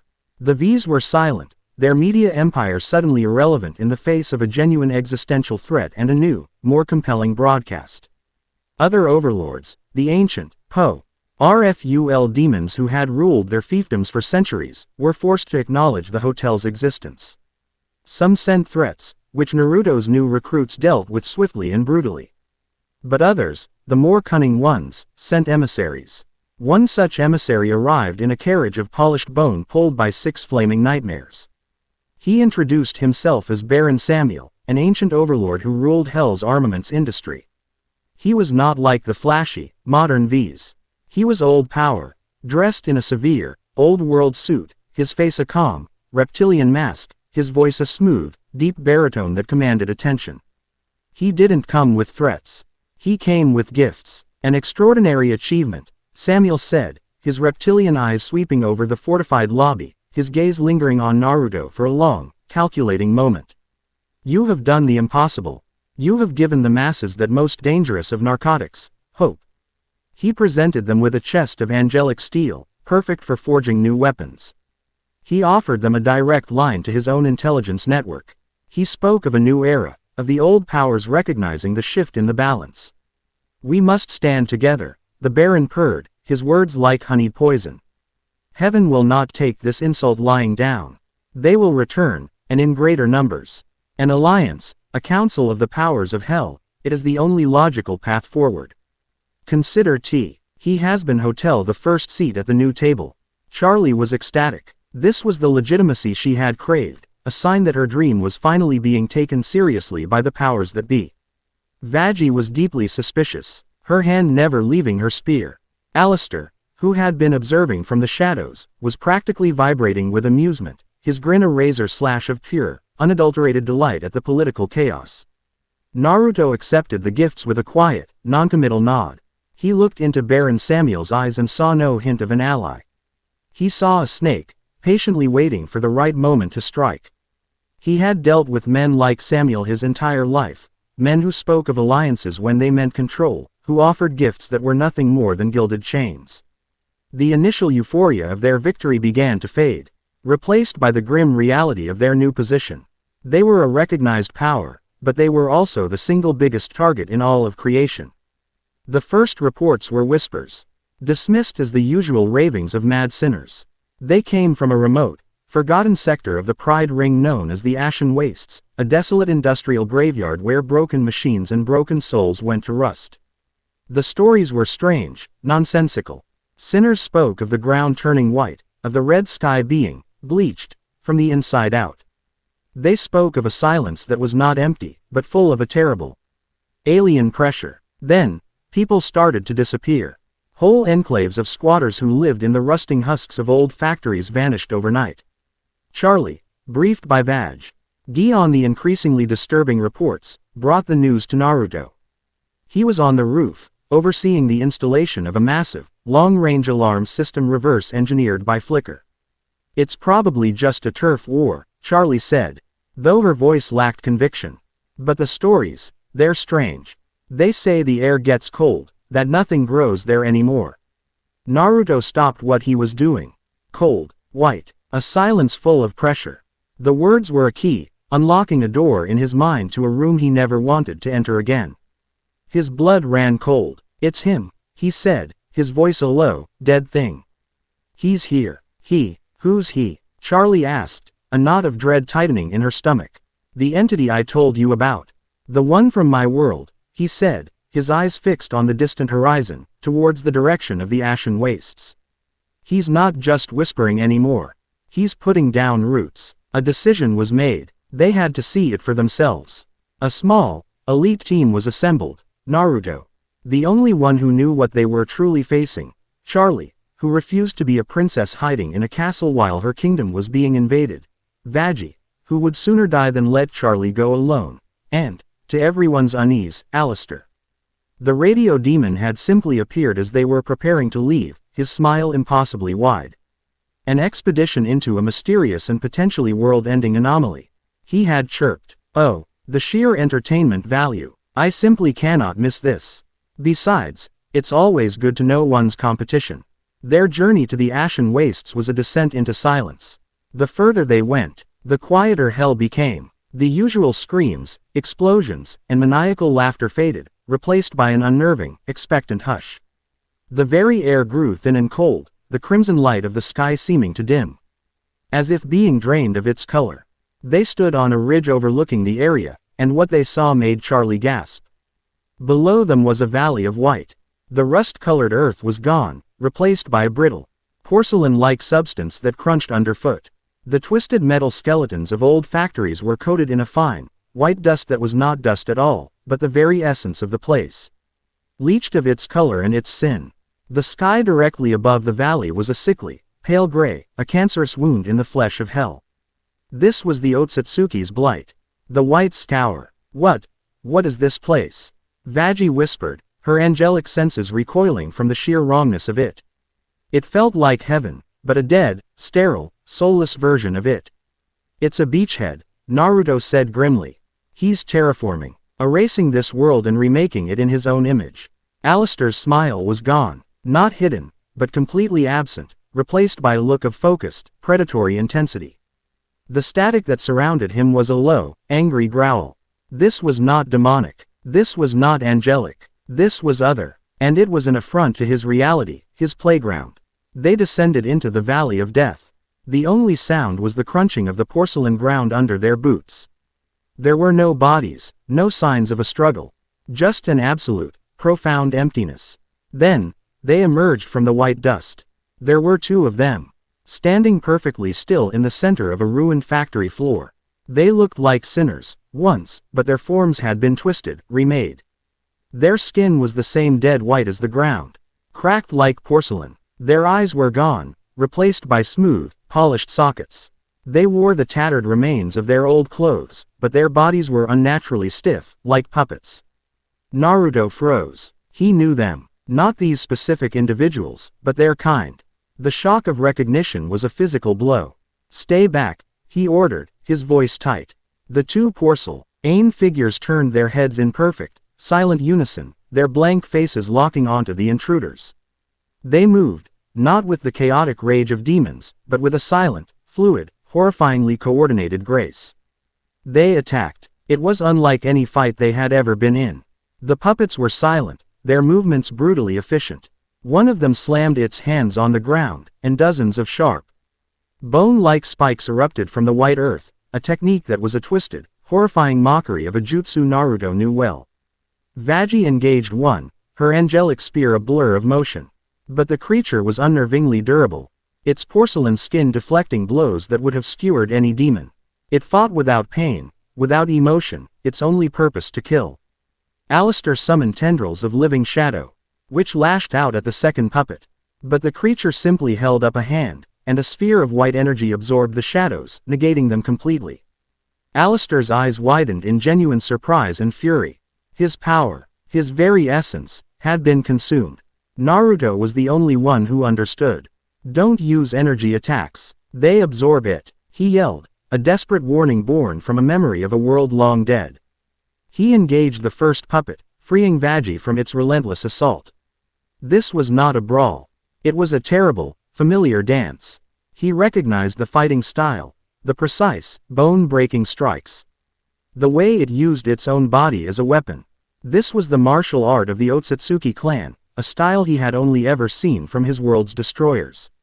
The fight triggered a visceral, waking nightmare.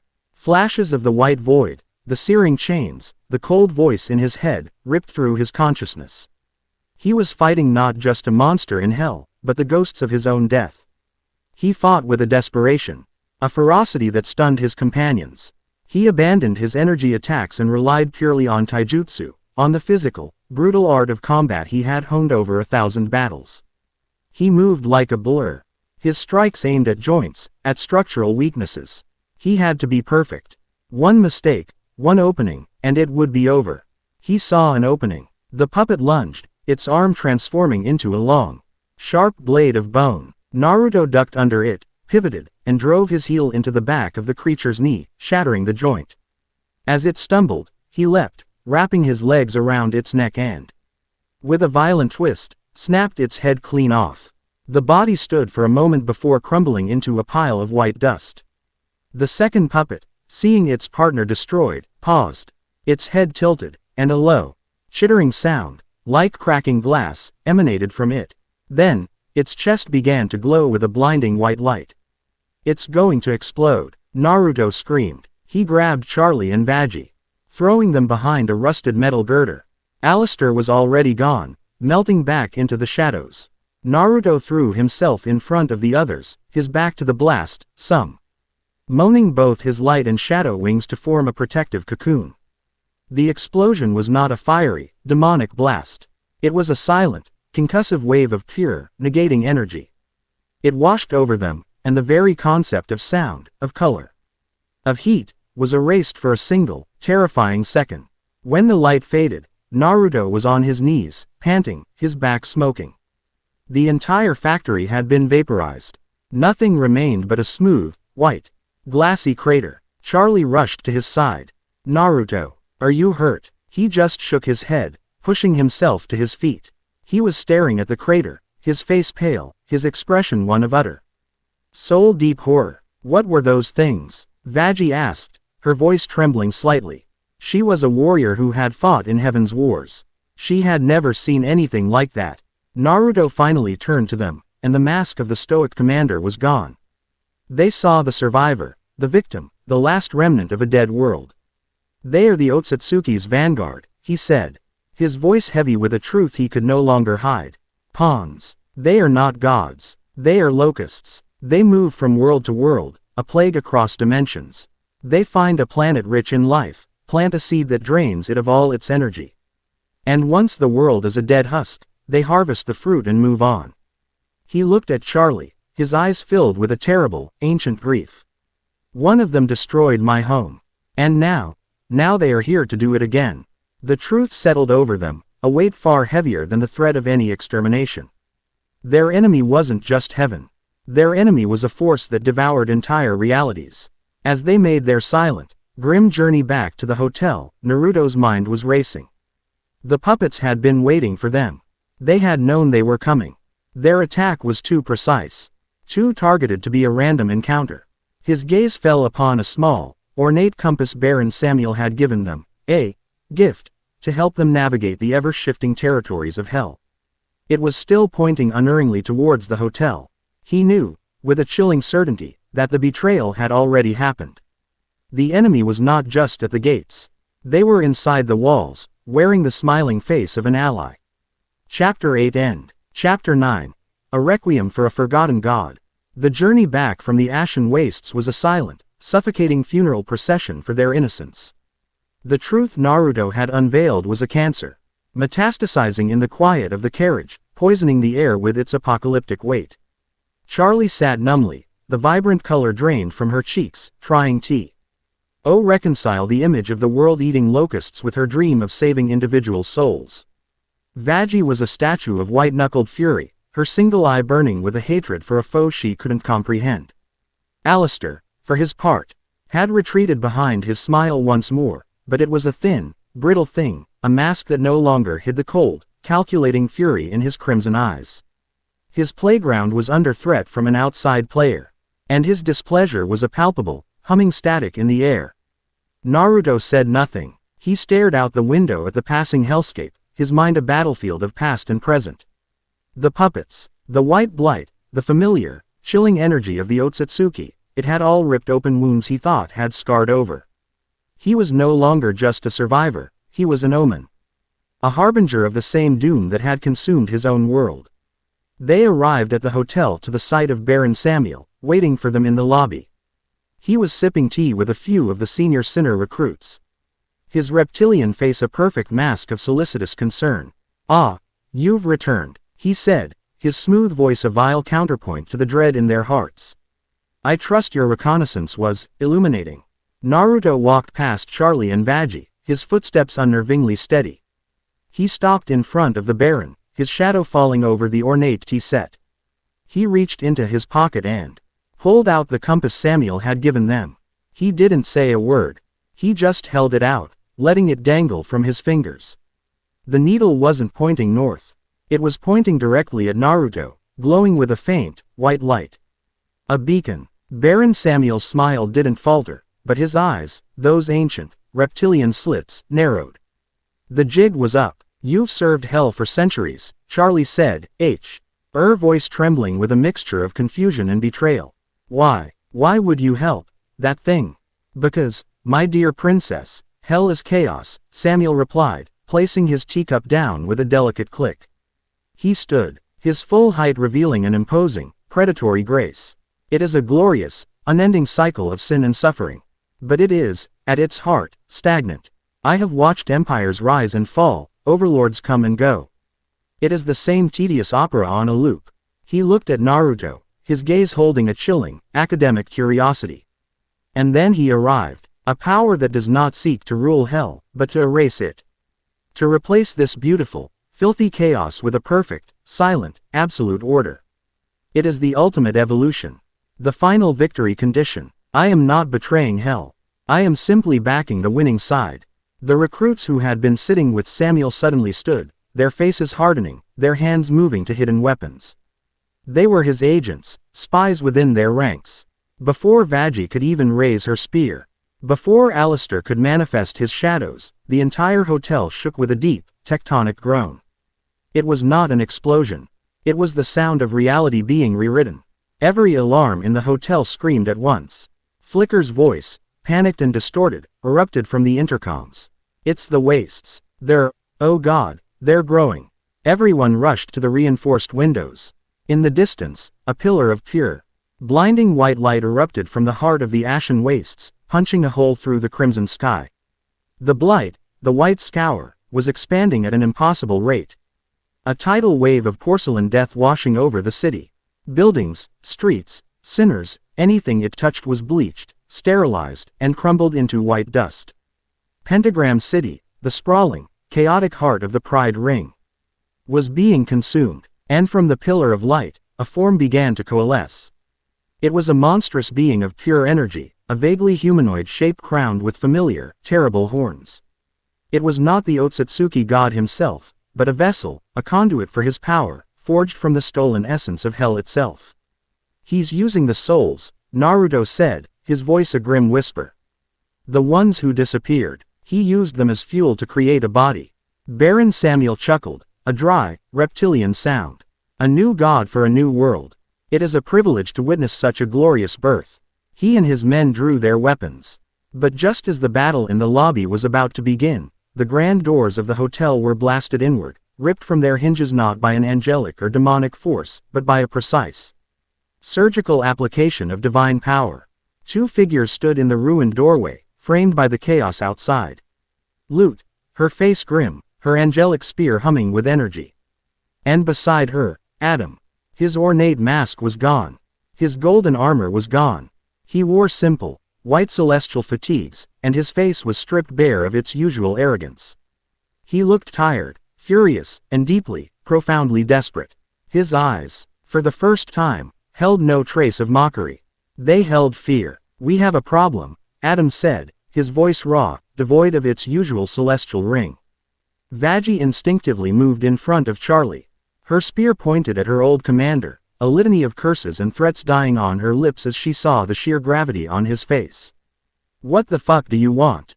Vagi snarled, the words automatic, lacking their usual heat. "The same thing you want," Adam replied, his gaze fixed on Naruto. "To not have our entire plane of existence erased by that thing." He gestured with his head towards the growing white colossus in the distance. "My scanners are screaming. The energy it's emitting is anathema. It's not just destroying your world, it's consuming its very essence. When it's done with this dimension, it will move on to the next. Ours." Baron Samuel let out a laugh.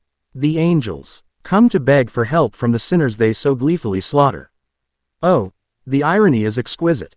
Adam ignored him, his focus unwavering from Naruto. "I don't know what you are, Nephilim. But your energy signature is a paradox. You are the only thing in this universe that exists in a state of both holy and unholy. That thing out there, it's pure, divine energy, but a twisted, alien variant. Our weapons can damage the vessel, but they can't destroy its core. Your demonic nature can't touch it, either. But both, combined, a power that is simultaneously divine and profane, you are the only weapon in creation that might actually be able to kill a god." It was the most backhanded, desperate plea for help in the history of the cosmos. Naruto looked at Adam, the man who had tried to kill him, the symbol of heaven's blind arrogance. Then he looked at Baron Samuel, the symbol of hell's self-serving treachery. And beyond them both, he saw the white god, growing in power, threatening to consume the only home, the only family, he had left. The choice was no choice at all. "Alistair," Naruto said without looking at him. "Deal with the trash." Alistair's smile returned, a thing of pure, predatory joy. "With absolute pleasure." In a blink, the lobby was filled with writhing, sentient shadows. Alistair was no longer playing games. He engaged Samuel and his men, his power unleashed, a whirlwind of static, screams, and tearing darkness. The battle for the hotel had begun. "Lute," Adam commanded, "form a perimeter with their forces. Buy him time." An alliance, born not of trust, but of mutual annihilation, was forged in that moment. The battle that followed was a fever dream, an impossible Cybele tableau of damnation and salvation fighting side by side. On the rooftops, Angel Dust fought back to back with a stoic exorcist, his profane jokes and the angels' grim silence punctuated by the synchronized crackle of their rifles. In the streets, Vagi and Lute, former commander and rebellious subordinate, became a whirlwind of silver and gold, their spears weaving a deadly dance as they cut down wave after wave of the white porcelain puppets that now swarmed from the blight. It was a war on two fronts.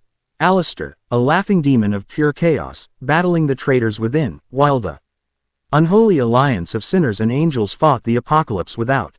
At the heart of it all, Naruto moved towards the god vessel. He was a force of nature, a conduit of impossible energies. His shadow and light wings were fully manifested, propelling him forward at incredible speeds. He didn't fight the puppets. He moved through them, a blur that left them crumbling in his wake. He finally stood before the vessel.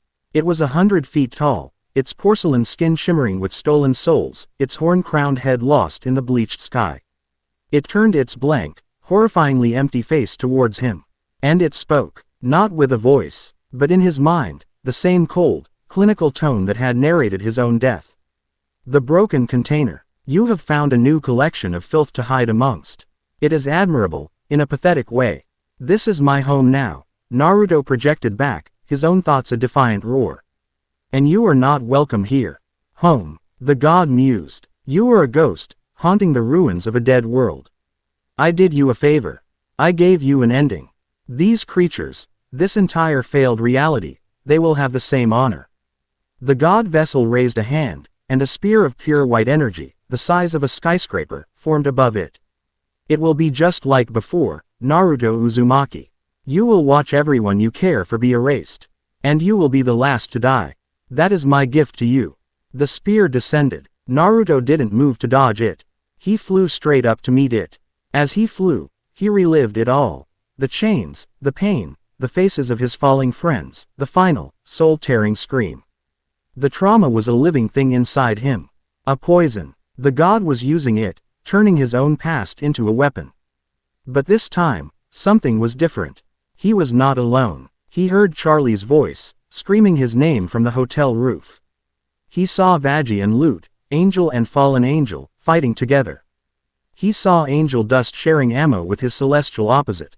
He was no longer just the last survivor of a dead world. He was the protector of a new one. You're right, Naruto thought, a strange, calm clarity washing over him. I am a broken container. But that means I have nothing left to lose. And everything left to protect. He stopped trying to suppress his dual nature. He stopped fighting the paradox within him. He embraced it. The light and shadow, the divine and the demonic, the sage and the sinner, he poured it all into one final desperate attack. He brought his hands together, and a swirling sphere of energy began to form. It was not the calm blue of a normal Rasengan. It was a vortex of screaming contradictions. It was the deepest black, shot through with veins of the purest, holiest gold. It was an attack that was simultaneously creation and annihilation, a perfect synthesis of his impossible existence. He met the descending spear of white energy with his paradoxical sphere. The impact was absolute silence. For a single, eternal moment, all sound, all light, all reality in Pentagram City ceased to exist. There was only the struggle between two impossible forces, the sterile, absolute order of the Otsutsuki, and the chaotic, defiant, hybrid energy of the Nephilim. Then, reality shattered. A wave of pure, untainted color exploded outwards from the point of impact. The bleached sky was violently repainted in its native crimson. The white, porcelain ground cracked and dissolved, revealing the familiar grimy cobblestones beneath. The god vessel let out a silent, psychic scream of disbelief. Cracks of black and gold spread across its perfect white form. The paradoxical energy was not just destroying it. It was unmaking it, poisoning its sterile divinity with the beautiful, filthy chaos of life. With a final, deafening implosion, the god vessel shattered into a billion motes of light and dust, which were then consumed by the returning reality of hell. The pillar of light was gone. The blight was receding. The porcelain puppets crumbled into dust. On the ground, in the lobby of the hotel, Alistair stood over the broken form of Baron Samuel, his cane microphone dripping with black ichor. The traitors were dead. Outside, the surviving sinners and angels stood in stunned, exhausted silence. Staring at the empty sky, Naruto floated in the air for a moment, his wings of light and shadow slowly dissipating, before he fell. He hit the ground hard, his energy utterly spent, the world fading to black. He had won. He had faced his own murderer, his own trauma, and he had protected his new home. But as he lost consciousness, he knew, with a chilling certainty, that all he had destroyed was a puppet. The true God was still out there, watching, and now, it knew what he was. It knew what he was capable of. And it would be coming for him. Chapter 9 End. Chapter 10. The dawn after the longest night. He awoke to the gentle scent of antiseptic and dust. The first sensation was not pain, but a profound, bone-deep exhaustion, the feeling of a battery drained to absolute zero and then some. He was lying in a bed that wasn't his own, the sheets clean and smelling faintly of bleach. The light filtering through the window was not the usual harsh crimson of hell, but a softer, muted rose. The color of a sky that had bled and was now beginning to scar over. He pushed himself up, his muscles screaming in protest. The room was one of the hotel's nicer suites, converted into a makeshift infirmary. Across the room, Angel Dust was snoring loudly on a cot, one of his forearms twitching, while Flicker, the moth demon, diligently changed the bandage on the arm of a sinner Naruto, vaguely recognized from the barricades. A quiet sound drew his attention to the chair beside his bed. Charlie was asleep there, her head resting on her arms, which were folded on the edge of his mattress. Her bright red tuxedo was smudged with soot and dried blood. Her hair was a mess, and her face, stripped of its usual manic smile, looked young and unbelievably weary. Even in sleep, her brow was furrowed with worry. One of her hands was resting near his, her fingers just an inch away. He looked at her, and something in the hollowed-out cavern of his chest ached. Not with grief or trauma, but with a warm, unfamiliar feeling. She had stayed. Through all of it, she had stayed. He gently, so as not to wake her, reached out and brushed a stray lock of blonde hair from her face. His fingers were clumsy, his movements stiff. But the simple act felt more significant than shattering a god. She stirred at his touch, her golden eyes fluttering open.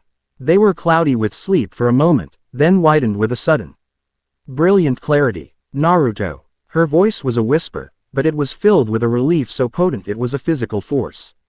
She didn't hug him or make a scene. She just looked at him, her smile, for the first time. Not a wide, performative thing, but a small, fragile, and utterly genuine expression of joy. "You're awake. How long?" he asked, his voice a dry rasp. 2 days, she answered, her hand finally closing the small distance to rest on his. Her touch was warm. You used everything. We were worried." He nodded, absorbing the information. 2 days. He pushed the sheets back and swung his legs over the side of the bed. The world tilted for a second, but he steadied himself. He had to see. He walked out of the infirmary into a hotel he barely recognized. Chaos of battle had been replaced by the organized chaos of reconstruction. The lobby was a triage center and a mess hall. Sinners, the new recruits who hadn't fled, were working alongside beings He had been taught to fear and hate their entire existence. He saw a hulking, bull-like demon awkwardly helping a white-winged exorcist nail a board over a shattered window. The angel didn't flinch away. The demon didn't snarl. They just worked, a silent, weary understanding passing between them. The air was thick with the smell of sawdust and coffee. The scars of battle were everywhere, cracked walls, scorched floors, shattered decorations, but they were being repaired. The hotel was not just surviving, it was healing. It was becoming stronger in the broken places. He found Vaggie on the grand staircase, her silver hair pulled back, a smudge of dirt on her cheek. She was in a tense, low-voiced conversation with Lute. The angel stood stiff and formal, her spear held at her side, not as a weapon, but as a badge of office. They weren't arguing. They were debriefing, comparing notes on the porcelain puppet's tactics, their voices a clipped, professional staccato. They were soldiers, and they had found a strange, grudging respect for each other on the battlefield. Lute's eyes flickered to Naruto as he approached. The revulsion was still there, the deep-seated belief that he was an abomination. But it was now mixed with something else. Awe, fear, a reluctant acknowledgement. She gave him a curt, sharp nod, the closest a being like her could come to a salute, before turning and marching away to organize her remaining troops. He found Adam outside, standing near the ruined main gate. The first man was staring at the city, at the deep, physical scars the white scour had left behind. The blight was gone, but the path of its destruction was a stark, pale reminder of what they had faced. Adam didn't turn as Naruto approached. "Their gathering are dead," he said, his voice flat. Earns out angel souls don't just poof back to heaven when they're erased by an interdimensional locust. They're just gone. A lesson I didn't think I needed to learn. There was no apology in his voice, but there was a profound absence of arrogance. He had been humbled not by defeat, but by the irrefutable proof that there were things in the cosmos far worse than hell. "Your world is a bigger mess than I thought," Adam continued, finally turning to face him. "And you're the biggest mess in it." He looked Naruto up and down, and for the first time, he wasn't looking at a mistake to be corrected. He was looking at a weapon he didn't understand. The Seraphim are in chaos. The old rules don't apply anymore. The annual exterminations, they're suspended indefinitely. We have a bigger threat to worry about, and you seem to be the only one who knows how to fight it. He wasn't offering an alliance. He was stating a fact. A ceasefire born of mutual terror. "We're leaving," Adam said. He gestured to his remaining exorcists, who were forming ranks. "Don't call us. We'll call you." With a final, complicated look at Naruto, he and his legions vanished in a series of quiet, golden flashes. leaving behind only the scent of ozone and the heavy silence of their absence. Naruto walked back inside, the weight of a new, terrifying reality settling on his shoulders. He was now the linchpin in a war that spanned dimensions. As he entered the lobby, a slow, deliberate round of applause started from the shadows near the fireplace. Alistair emerged, his suit immaculate, his smile a perfect, sharp crescent. The bodies of Baron Samuel and his traitors were gone, the floor scrubbed clean, but a faint, dark stain remained on the floorboards that no amount of bleach would ever remove. "Bravo! Bravo!" Alistair crooned, his voice dripping with theatrical sincerity. "What a performance! Gods and angels, traitors and heroes. It was the most spectacular show I have witnessed in centuries. You, my boy, have single-handedly shaken up the board, eliminated my competition, and turned this humble establishment into the most significant political power in the kingdom." He leaned in, his red eyes glowing, his voice dropping to a conspiratorial whisper laced with static. "I couldn't have planned it better myself." The implication was clear. The chaos, the war, the victory, it had all served Alistair's unknowable agenda. Naruto was the hero of the hour, but Alistair was the one who had truly profited from the chaos. He was a reminder that even when you defeat a god, there are always devils in the details. Naruto just looked at him, his expression unreadable, before walking away, leaving the radio demon chuckling in the shadows. He found Charlie on the roof. The air was cool, and the sky was a deep, bruised purple. The first true night Hell had seen in centuries.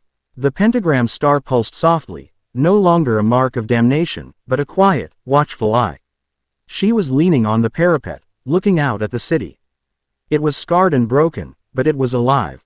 Here and there, across the vast sprawl of lights, new constructions were already beginning. Life, even in hell, was resilient. He stood beside her, the silence comfortable, familiar. "Adam's gone," he said. "They're not coming back. Not for a while, anyway." "I know," she said quietly. "It's a lot to process. An alliance with heaven, a war with, whatever that was. My father is going to have a complete meltdown." She sighed, a weary but not entirely unhappy sound. "My dream was to prove that sinners could be redeemed and check into heaven. I never thought I'd be giving heaven a reason to want to check in here." She turned to him, her golden eyes reflecting the soft glow of the city. "Thank you, Naruto, for everything. You saved us. You saved everyone." "I didn't save anyone," he said, the words an old, bitter truth from his past. "I just bought us some time. The real God is still out there. It'll be back." "I know," she said. "But this time, we'll be ready, all of us, together." She looked at him, her expression soft and serious. "Your dream, the one you told me about. The one you said was stupid. You didn't fail, Naruto. You just ran out of time. You protected them until the very end. That's not failure. That's love." The word hung in the air between them, simple and profound. "This place," he said, looking away from her intense gaze. Out at the hotel below them, he could hear the sounds of hammering, of laughter, of life. "This stupid, impossible hotel. It's the only thing that's made any sense since I died." He looked back at her. The princess of hell, the dreamer of impossible dreams, who had offered a hand to a broken monster and shown him that there was life after death. He reached out and took her hand. His was calloused and scarred, hers was pale and elegant. They fit together perfectly. "I'm not that man anymore, Charlie. I'm not a Hokage. I'm not a hero." "I know," she said, her fingers lacing with his, her grip firm and sure. "You're just Naruto. And you're home." He looked at their joined hands, then at her hopeful, smiling face. The howling void inside him, the one that had been carved out by God in a white room, was not gone, but it was no longer empty. It was filled with the sounds of hammers and laughter, with the faces of a spider demon, a moth, a one-eyed warrior, a princess with a ridiculously optimistic dream. It was filled with a new purpose. His redemption wasn't about ascending to heaven or escaping his past. It was about standing on a rooftop in the middle of hell, holding the hand of the one person who saw him not as a weapon or a monster, but as a man. It was about accepting that his old life was over, and choosing to build a new one from the ashes. The real God was still out there. The war was far from over. But for the first time in a very, very long time, Naruto Uzumaki was not afraid. He was exactly where he needed to be. Chapter 10 End.